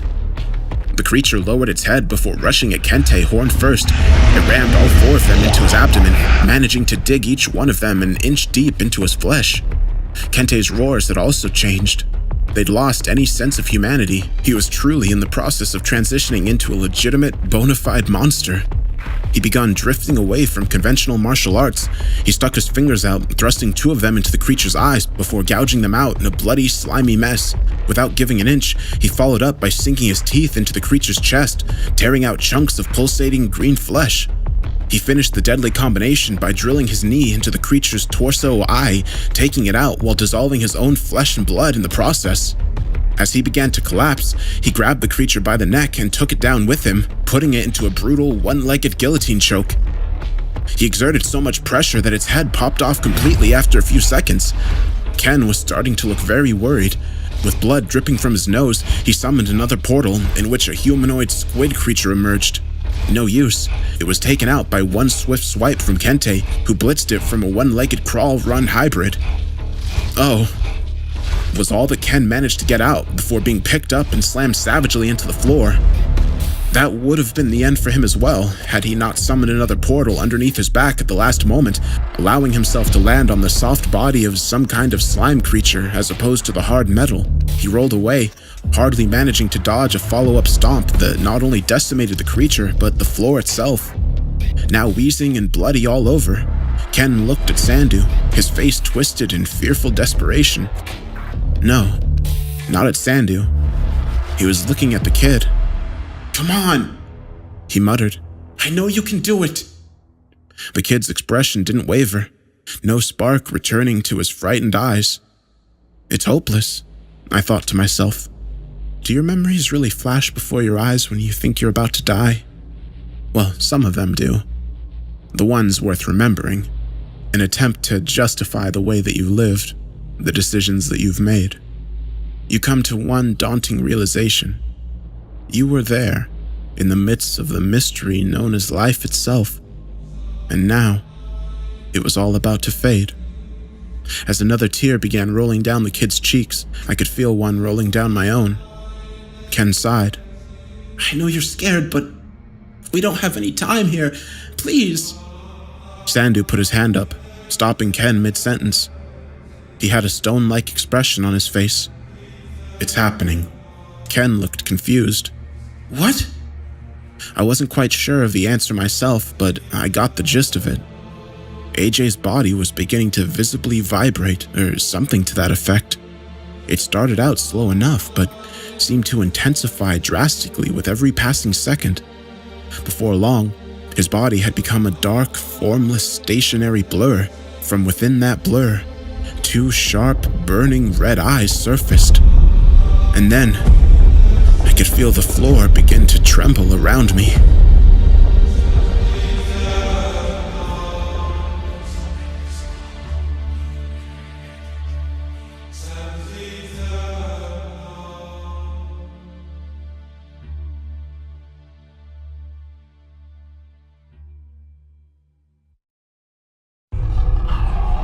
I couldn't utter out a single word upon encountering the incomprehensible pressure that had just filled the space around me. The kid wasn't himself anymore. I was starting to understand. It wasn't his power that he was having a hard time trying to control. It was something residing inside him. As his metamorphosis continued, he'd become only about a head shorter than Kente. His form was also fluid while remaining solid at the same time, like a floating gaseous form that vaguely resembled a human. Afterwards, his original dark gray color quickly began morphing into a blinding golden light. After about 5 seconds, his dynamic body finally settled on a concrete form. There was only one word I could really use to describe it. A warrior. Tall and lean, with thick flowing hair that extended down to his shoulders. He held a lance seemingly composed of sheer light, along with a complementary shield. He had armor on, albeit minimally, just chest and shoulder plating, along with a pair of knee-length shorts. The potential origin of such an entity was lost on me. The mere presence of it evoked a sense of awe, danger, and beauty all at once. Surprisingly, Kente began smiling at the sight of AJ's transformed state. A bloody, ear-to-ear grin devoid of any humanity at all. Looks like the evil's finally come out, he bellowed before bolting at him. AJ's warrior form managed to counter all of Kente's initial attacks before delivering a brutal sequence of his own. He slashed Kente across the stomach, creating a deep gash before impaling him through the torso and smashing him through a metal side beam. Still, I couldn't get too excited. The whole situation seemed oddly familiar. Kente encounters an enemy, initially more formidable than himself, and gets beat down at first, only to end up massacring them in the end, regenerating nearly instantly, while also getting bigger and stronger in the process. We were going up against rapid evolution, which was one of the worst powers you could possibly hope for in an opponent. In any case, It seemed as if AJ was intent on finishing the job early, which was really the only option here. He took his lance and swung it with an inhuman speed, slashing Kente more times than I could possibly count. It was a gruesome sight as blood gushed from every inch of his body, staining the metal beneath him red. AJ went for another stab, but this time, Kente managed to deflect the blow and close the distance between them. Got you! He screamed. He was wrong. AJ took his palm and rammed it into Kente's neck, causing him to spit out what looked like a gallon more of blood. AJ then took the butt end of his lance and drilled it into the side of Kente's cheek, puncturing it all the way through. Ugh, I muttered at the gruesome sight. Of course, Sandu didn't seem too surprised. He'd seen this before. But at the end of the day, the only thing that mattered was getting rid of Kente right then and there. AJ grabbed his lance and pulled it down, creating a massive gash down Kente's cheek, down to his jaw, ripping through his gums and breaking his teeth in the process. But even that wasn't enough. Kente howled like a maniac and managed to grab AJ's neck, ripping a good chunk of his flesh out. AJ reeled but was still able to thrust the lance straight through Kente's torso once again. Still not enough. Kente swiped at AJ's head, twisting it around completely. At that moment, I was sure he was dead, but Sandu didn't seem all too worried yet. Another blinding flash of light burst from AJ's body before he seemingly morphed again, taking on a new form entirely. This time, he resembled an archer atop an armored horse, still with the golden aura surrounding himself. I remembered something. Each void had an official description assigned to it for database purposes. Most of them were a few paragraphs long, save for AJ's. His was short and vague, containing only one short phrase: the warrior spirit. I never knew what to make of it before, but I was starting to understand now. AJ directed a flurry of arrows at Kente, sticking him with about 6 of them. However, that form was also quickly obliterated as Kente dragged him down from the horse and stomped on his head like a watermelon. Another flash of light. This time I closed my eyes. Upon the death of one form, he began cycling through others, manifesting into various warriors from throughout history. A hulking, powerful Viking, a skilled, relentless Zulu warrior, a fast, unyielding samurai, etc. With each transformation, he dealt Kente more and more damage, but that was the problem. Kente just kept getting stronger as a result, and AJ couldn't seem to finish the job. After 5 cycles, Kente was bordering on the size of a house, with his veins resembling steel pipes. He picked up another of AJ's warrior forms by the neck and began taunting him. I know evil. I've seen it, and I'll never lose to it. Using a single arm, he lifted him up and slammed him into the ground. Years of destruction and rebirth, forced evolution, surviving the abyss that lies before death over and over and over again, until enlightenment is forced onto you. To the uninitiated ear, that might have sounded like the ramblings of a madman, but to me, it yielded a daunting realization. Sandu recognized it as well. I could see the horror in his eyes. Throughout history, humans have done too many cruel things to each other to possibly count, and for what reason? That list is unending. But even among the dark sea of bloodshed, warfare, and torture, there's one brutal practice that stands out from the rest. The true origins of it are a mystery, both in date and location. Some believe it was developed by the Aztecs, some by the Spartans. Mongols, Ming Dynasty, Romans, Nazi Germany, some even claim that some modern militaries still made use of this practice. The only thing that we know for sure is that it existed, and it sounded horrific.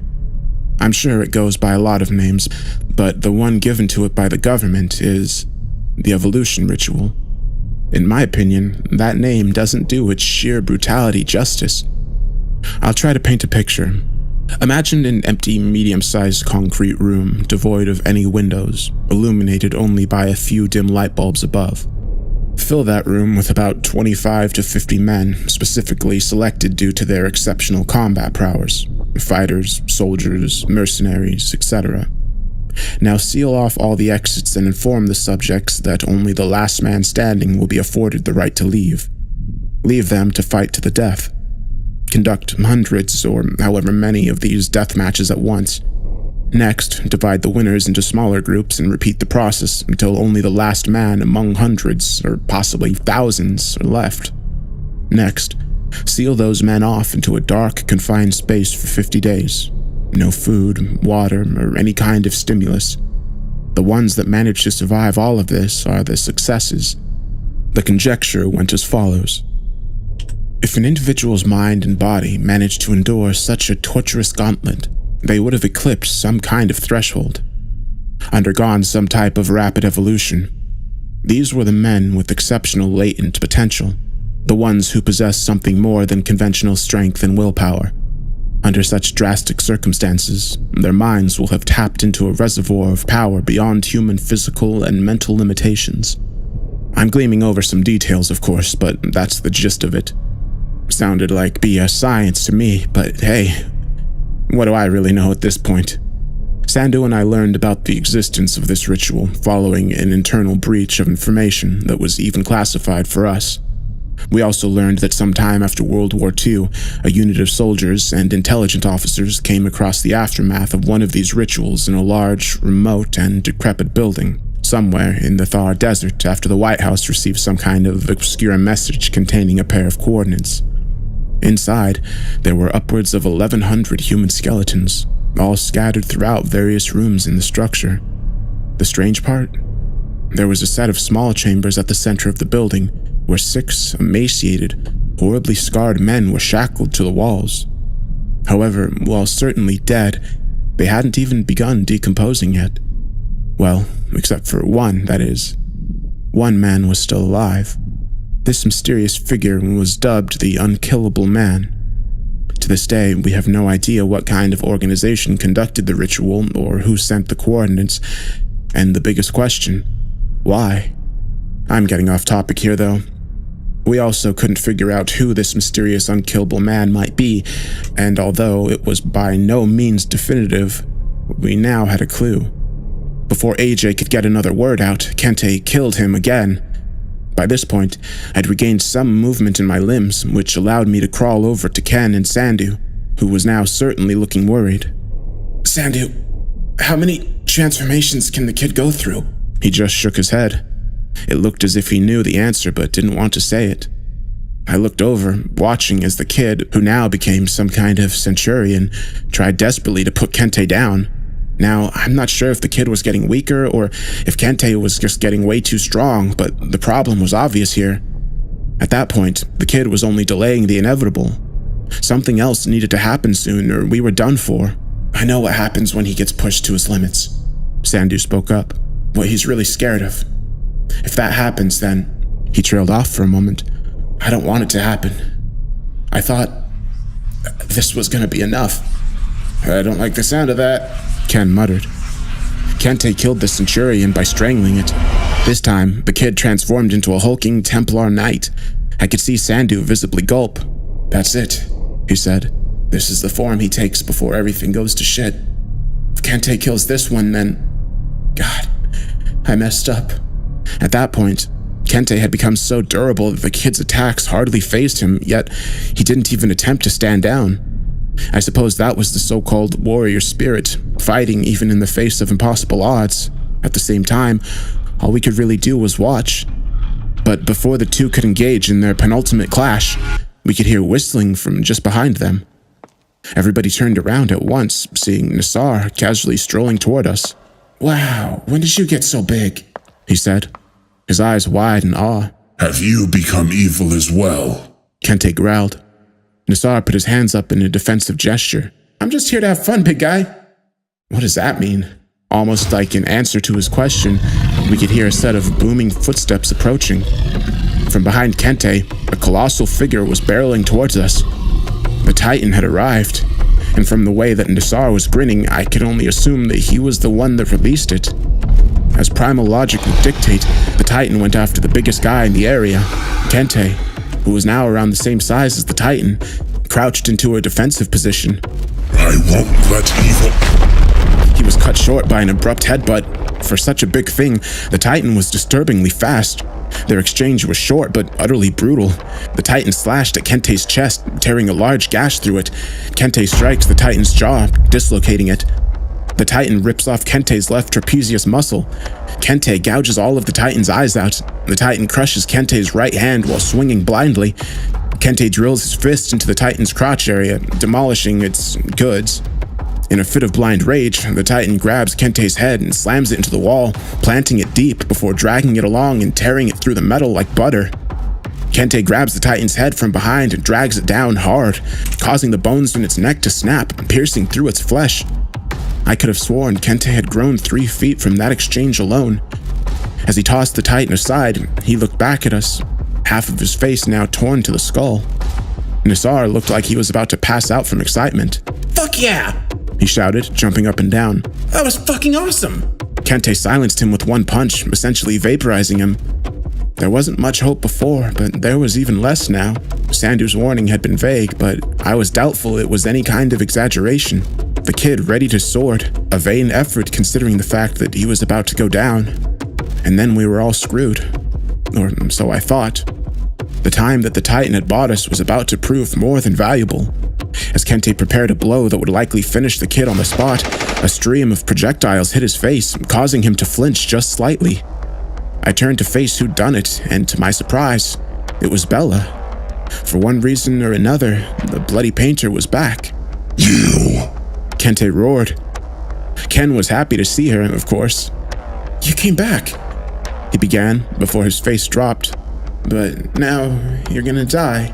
Have some faith in me, won't you? I wouldn't be here if I didn't have a plan. A plan? Kale suddenly appeared from behind her. Well, I guess you can call it a plan. Didn't have much time to put it together, though. In any case, we were hardly in a position to protest. Kente barreled past the kid, nearly foaming at the mouth as he rushed Bella with overwhelming killing intent on his face. I'd like to say that Bella looked unfazed herself, but that was far from the truth. She narrowly dodged his tackle, hardly looking calm and collected in the process. Kale attacked Kente from behind, attempting to sink his teeth into his skin. His fangs broke immediately upon it. Ah, fuck this, he said before being tossed into a wall. However, he managed to distract Kente long enough for Bella to make a move, running to an adjacent, intersecting hall and looking down it. Shit! She said before looking back at us. Distract him. 30 seconds, that's all I need. 30 seconds might as well have been an hour. Before Kente could rush back towards Bella, Ken stepped forward, forming a couple of portals on the ground, in which 2 crocodile-like creatures emerged from. They were destroyed in 4 seconds. The kid went after Kente next, which posed another problem. No! Sandu shouted. Don't let AJ get near him! Kale groaned, pulling himself back up. Well, alright. He jumped in between Kente and the kid, pushing the latter backwards before blocking a punch from the former with his arm. The arm was obliterated as he was launched back once again, but he managed to buy about 3 seconds while doing so. Ken opened up 3 more portals, blood now pouring like a fountain from his eyes, nose, and temple. God damn it, he mumbled, shaking as he forced his ability to the limit. But then he smiled. I guess I trust you, though. 2 of his creatures attacked Kente, while the other one kept the kid occupied. That move managed to waste another 7 seconds. I looked back over at Bella. She was holding up 10 fingers. 9, 8. But Kente was already on the move. He'd reached her in 3 seconds. To tell you the truth, I can't say I've done a lot of heroic things in my life. Sure, I stood up for a kid when he was being bullied back in the 4th grade, intimidated a guy out of breaking into a parked car once, broke up 2 bar fights before, but nothing that had actually put my life on the line. Truth be told, I was never really willing to do so. I'm sure it's a sentiment shared by most. And it begs the question, if you knew that your inactivity would lead to death regardless, would it really count as heroic in the end? But knowing that I didn't have much time to think, these thoughts were racing through my head as my feet were already moving. Hey, asshole! I screamed. As I got within about a meter of him, Kente turned to face me. I nearly shit my pants on the spot. I had no plan, no set strategy. I wasn't even planning on throwing a strike. That would have been pointless anyway. There was also no way that I was going to block or dodge any of his attacks. I suppose that right there and then, I was fully prepared to die. Maybe I hadn't even realized it myself. But then, the luckiest thing that had ever happened to me happened right then and there. I always prided myself on having good balance, rarely skidded an inch, never swayed on boats or trains, always pretty good at sports. However, in that moment, I slipped on a patch of blood, and by some miracle, it came at the exact moment Kente's fist was about to connect with my face. Instead of my skull being pulverized, his knuckle only grazed the side of my cheek, ripping a large gash through it as he did so. Sure, it hurt like hell, and I wasn't going to be talking to any girls for a while, but I'd managed to buy enough time. Bella shot another stream of blades at the back of Kente's head, turning his attention away from me. The next few moments went rather slowly in my head. I watched as Kente darted forward in a flash while Bella scrambled like hell out of the way. As she was doing so, a figure had stepped out of the adjacent hall behind her. I didn't need to wonder who it was. His move spoke for himself. It was the dancing guy, shuffling cheerfully along. Kente himself even hesitated for a moment, but it was too late for him. As they collided, the dancing guy's MP3 flew out of his hand. For a moment, time seemed to stop. The dancer froze in place for what must have been 10 seconds. During that time, even Kente couldn't bring himself to move. It was the calm before the storm. For a split second, the dancer's expression contorted into something that I'll likely never be able to get out of my head. It was an indescribable look of sheer and otherworldly rage. I blinked once, and when my eyes opened back up, I was met with a wall of red mist and flying limbs. One of Kente's oversized arms even flew at me, nearly dislocating my shoulder as it did so. The man we'd previously deemed an immovable and unsurmountable wall had been demolished in less than a second. Now dripping in blood, the dancer strolled over to his fallen music player and plugged it back in. All of us watched in stunned silence as he shuffled off and out of sight towards the opposite hall. Kale was the first one to speak up afterwards. I'll be honest, I was 99% sure that wasn't gonna work. Bella let out a laugh of half relief, half disbelief. I looked over to the kid who was still in his knight's form. However, he looked confused, almost as if his reason for existing had suddenly vanished. Soon enough, he reverted back to his original human state. AJ fell to his knees, coughing up blood in between sobs. Sandu quickly rushed over in order to tend to him. Is everything done? I thought to myself. Save for Clint, TFE and H was dead. So were all the voids, except for the dancer and the still contained Calamity. I guess it's over then. That was ballsy, man. I looked over to see Kale grinning at me. Running at Kente like that? Fucking hell. I let out a slight chuckle, hardly able to believe it myself. I guess so. How's Hugo? Kale shrugged. I guess some things can't be helped. I gave him a good send-off, though. In the meantime, Bella was talking to Ken. I'd help you out, but... she said, wiping some of the blood off of his face, which was entirely covered with it. I don't know what to do here. Yeah, it's more of an internal pain. Looks kind of badass, though, doesn't it? Looks kind of gross, actually. They both laughed. That was great, what you did there. Let's call it lucky. Thanks for trusting me there, though. Thanks for coming back. I really appreciate... Oh, shut up. You guilt-tripped me into it, you asshole. Before he could speak again, she pulled him in for a kiss. Not wanting to make things awkward, I directed my attention back at AJ, who was beginning to settle down. He all right? I asked Sandu as I walked over. In place of a response, he simply got up and hugged me. I owe you. A bit longer, and we'd all be... His voice began trembling. It's all right, buddy, I said. Don't worry about it. At least it's over now. He let go of me and looked at everyone else. I owe all of you. About time I did something good for once. Ken responded. Bella sighed before smiling. Yeah, same.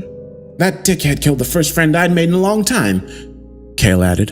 He had it coming. A period of silence followed, as we all began coming to terms with the events that had transpired. Not the easiest task.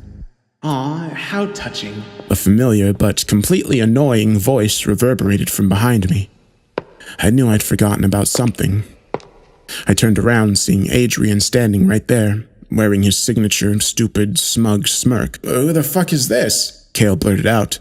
Adrian ignored his question, looking over at the kid instead. That's a cool ability you got there, he said. You know where it'd come in real handy? Oh no, I thought. Please don't say it. His grin grew even wider. The evisceration matches. How did we get here? At that moment, it was all I could think about.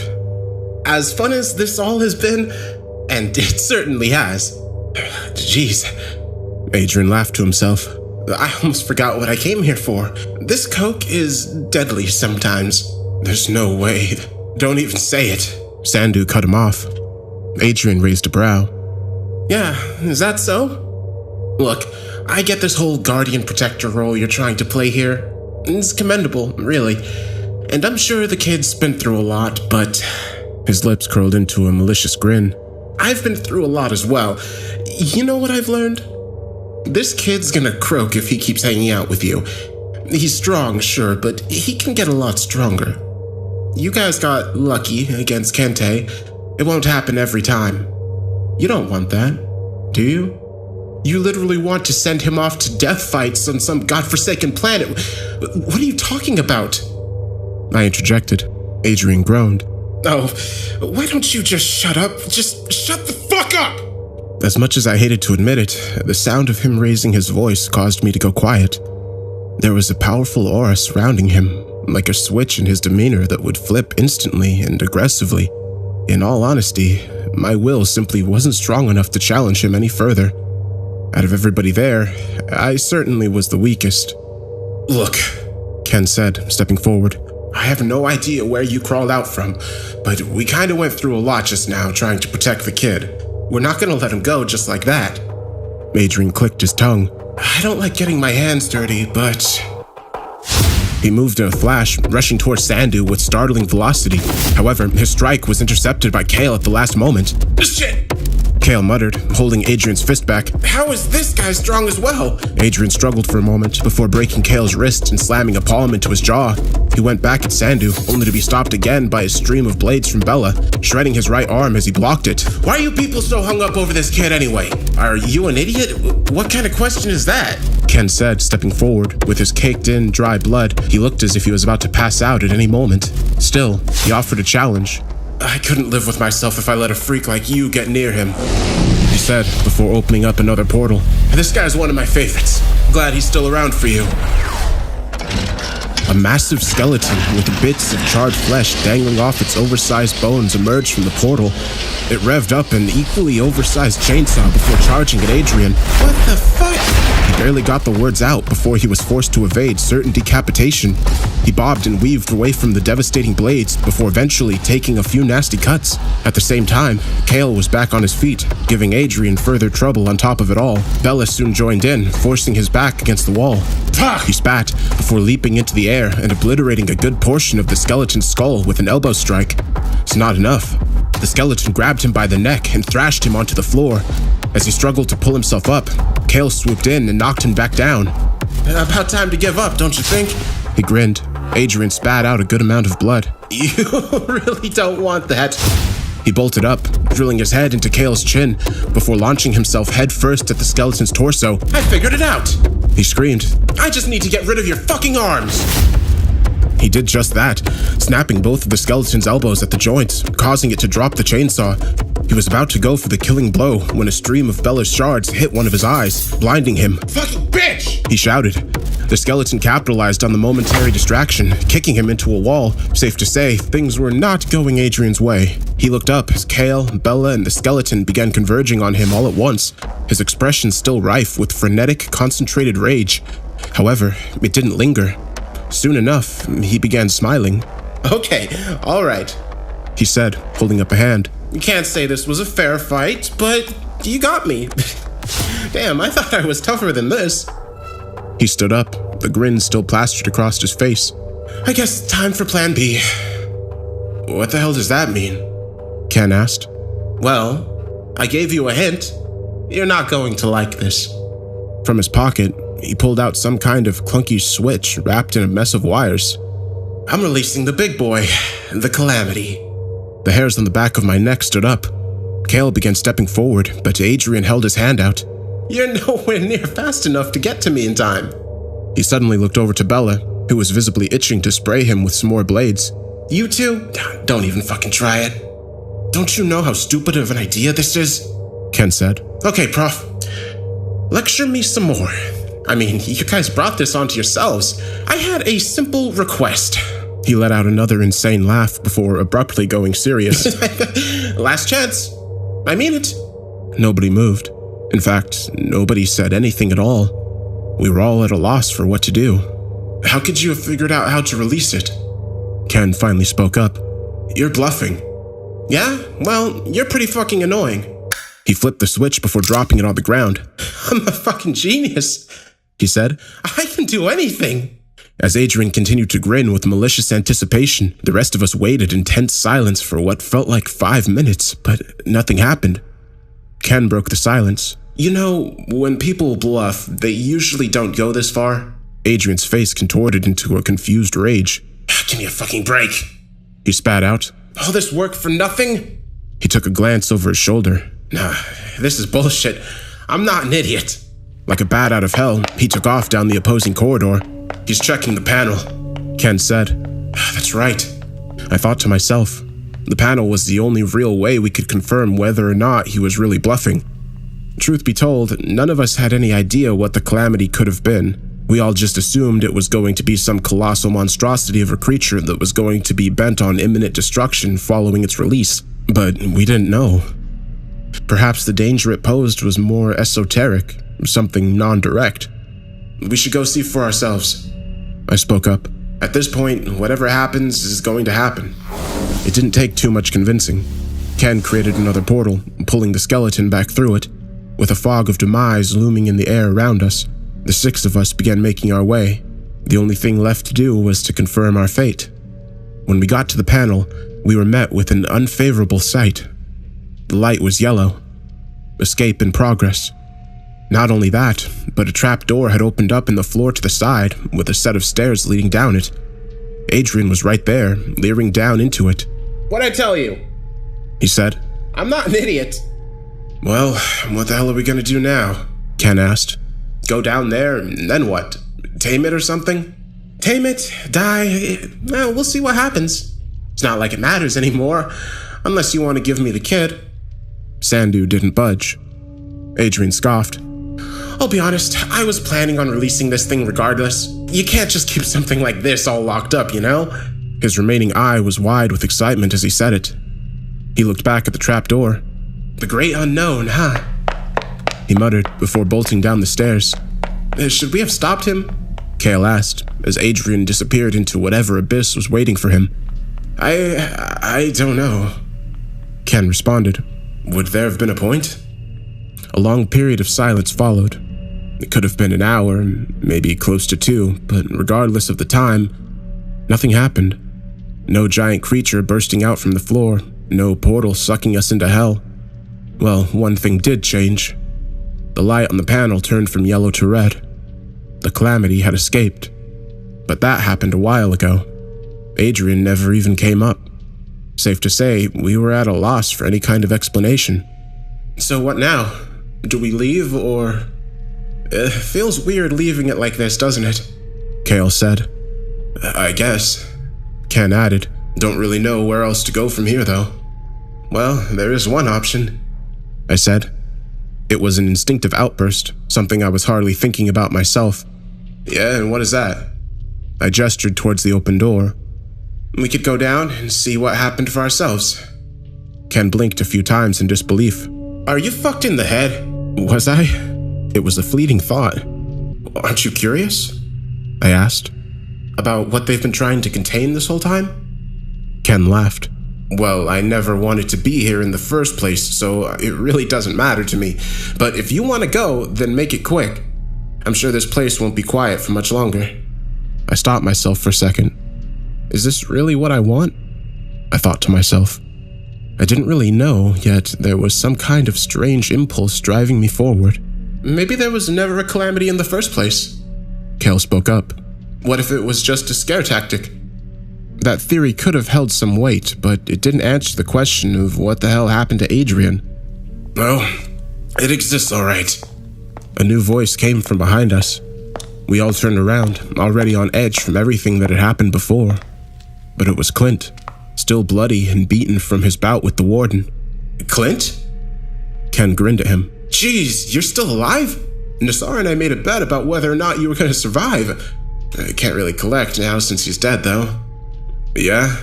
Clint smiled back. How much did you put on me? About 600. God, I'm offended. Don't you have any faith in me, buddy? I know you're a high roller. At least in Vegas. You know, that's great that you guys are friends and all. Kale interrupted. But what the hell were you saying about the Calamity? I'll tell you, but first you gotta tell me something. Who the hell opened up that door? This crazy fucking guy. I don't think you know him. I responded. And he's down there, right now? I nodded. Clint's expression turned dead serious.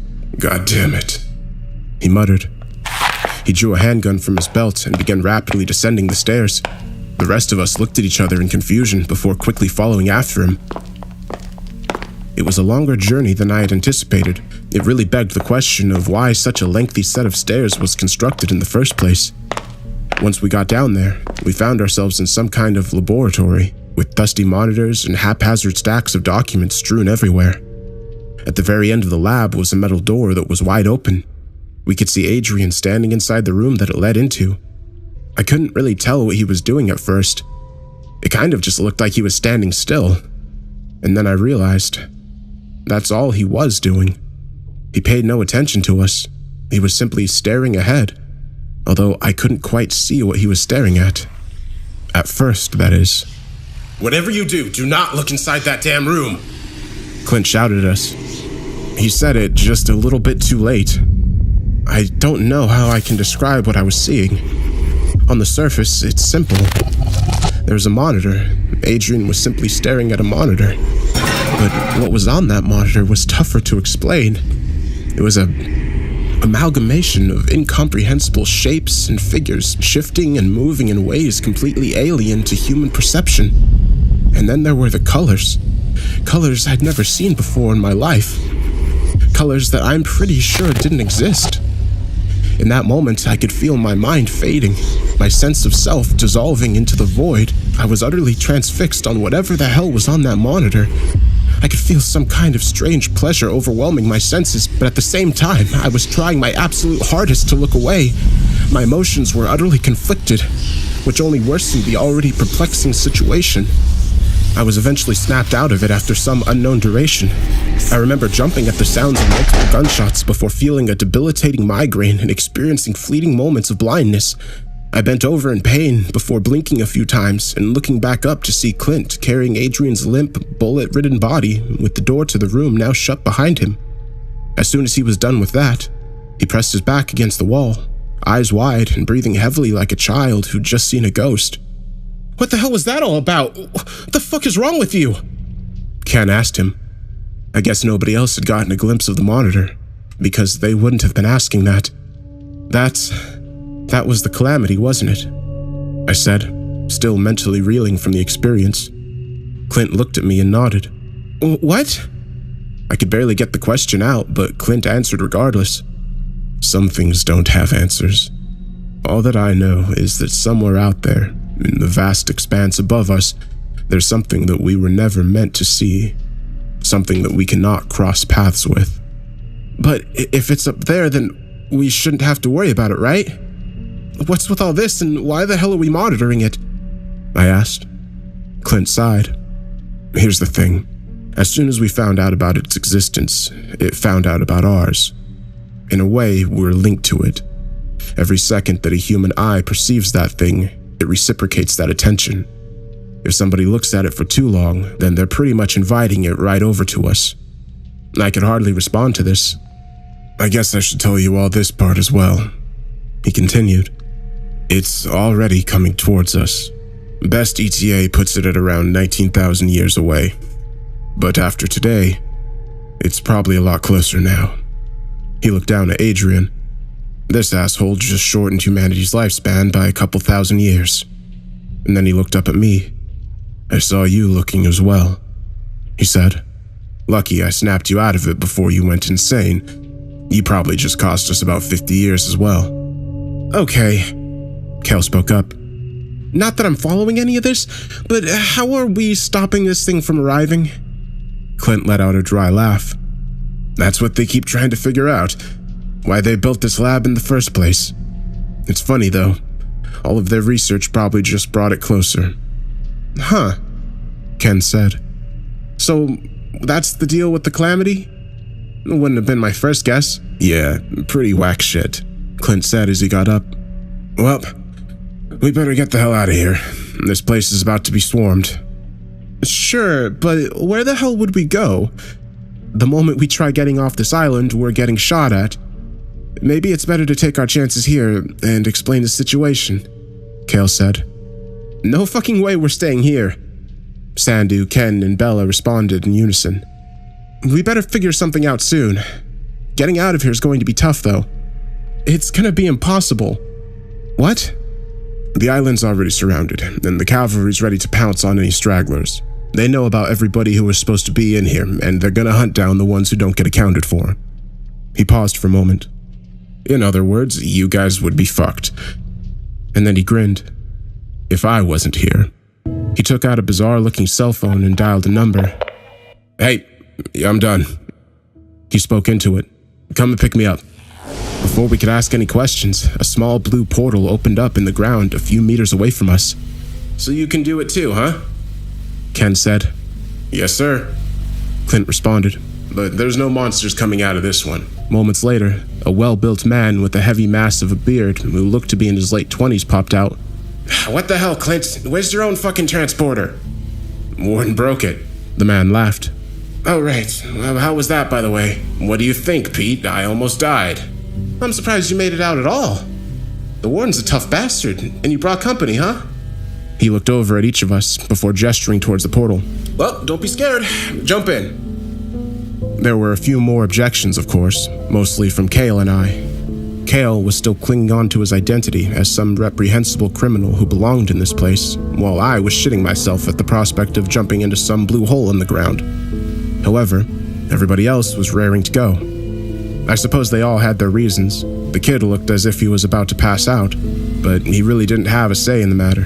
Sandu was just trying to get him the hell away from this place. I only ended up jumping in when I heard the sound of boots on metal above us. I'm not quite sure how to describe my journey through the portal. Disorienting, I guess? But at that point, my senses had become pretty dulled anyway. We were transported to the top of a metal tower overlooking some desert-like expanse. The surface was crawling with ghastly creatures that looked to be some kind of coyote-scorpion hybrid, and they sure as hell were aggressive, constantly attacking and ripping apart and cannibalizing each other. At the edge of the platform we were on, there was a sniper rifle mounted with a stool at the bottom. There were also empty boxes of snack cakes and beef jerky packets strewn across the floor. Why are you hanging out in this dump? Clint asked him, looking disgusted at the sight below. Target practice, Pete responded. Remember the guy we were supposed to kill in Paradise X? Couldn't hit him for shit, and then I nearly got my dick chopped off? Hold on, are you just not gonna explain where the fuck we are? Kale interrupted, sounding somewhat exasperated. Well, I mean, I thought what just happened was pretty obvious, Pete responded. We hopped to another dimension. Congrats, you're a jumper now. A jumper? Didn't Adrian say something about that? So, where do you want to go next? Clint asked. What do you mean? Ken spoke up. Like, to another dimension? Clint nodded. Well, I mean, I thought we were... Geez, Ken, I thought you'd be a little more adventurous than that. Ken sighed. I don't know, I make my way around Earth pretty well, you know? I'm down, Bella said, causing Ken to whip his head around. Are you serious? I'll follow you anywhere, Bella said mockingly. Ken chuckled somewhat nervously. I never said that. Maybe it was similar, but it wasn't that lame. Whatever. Bella continued, walking towards Clint and Pete. Ken hesitated for a few more moments before ultimately relenting. Jeez, he said. This is fucked up. What about you, vampire? Clint looked at Kale. I'm not sure, he responded. I think a vacation's more than I deserve. Clint continued. So you still think rotting away in a prison's gonna do anybody any good? Well, I'll tell you something that might pique your interest. There's a planet named Gehenna out in an area called the Dark Zone.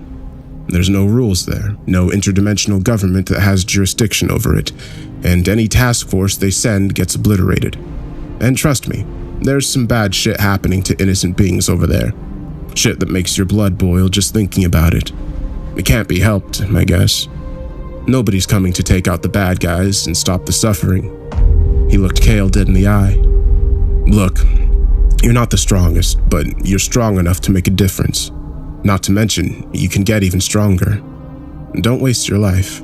Go and help those people.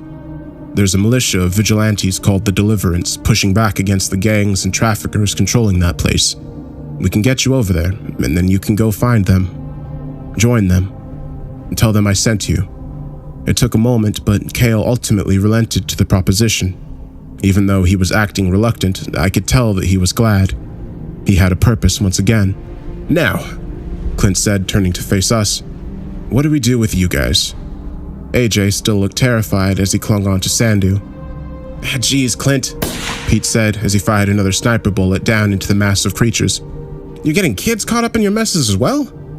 Sandu sighed. Look, I appreciate you getting us out of there, but we need to go back. Clint and I both raised an eyebrow. What? They'll track you guys down for sure. That's a terrible idea. Maybe so, but it's out of my hands. I have one more thing I need to figure out. He looked at AJ. One more thing I need to figure out. For his sake. Trust me. Clint sighed. Fair enough. Well, you want me to come along? I asked. Sandu smiled at me. Nah, this is something we need to do on our own. Well, I responded. It's been a ride, man. It felt weird saying bye to him like this. Yeah, it sure has. But if things work out, you'll definitely see me again. And just like that, everything had been settled. Sandu and AJ were headed back to Earth. Their exact destination, well, I'd rather not say on here. Kale was headed to Gehenna in order to join the Deliverance. Pete stayed in the desert planet in order to continue his shooting.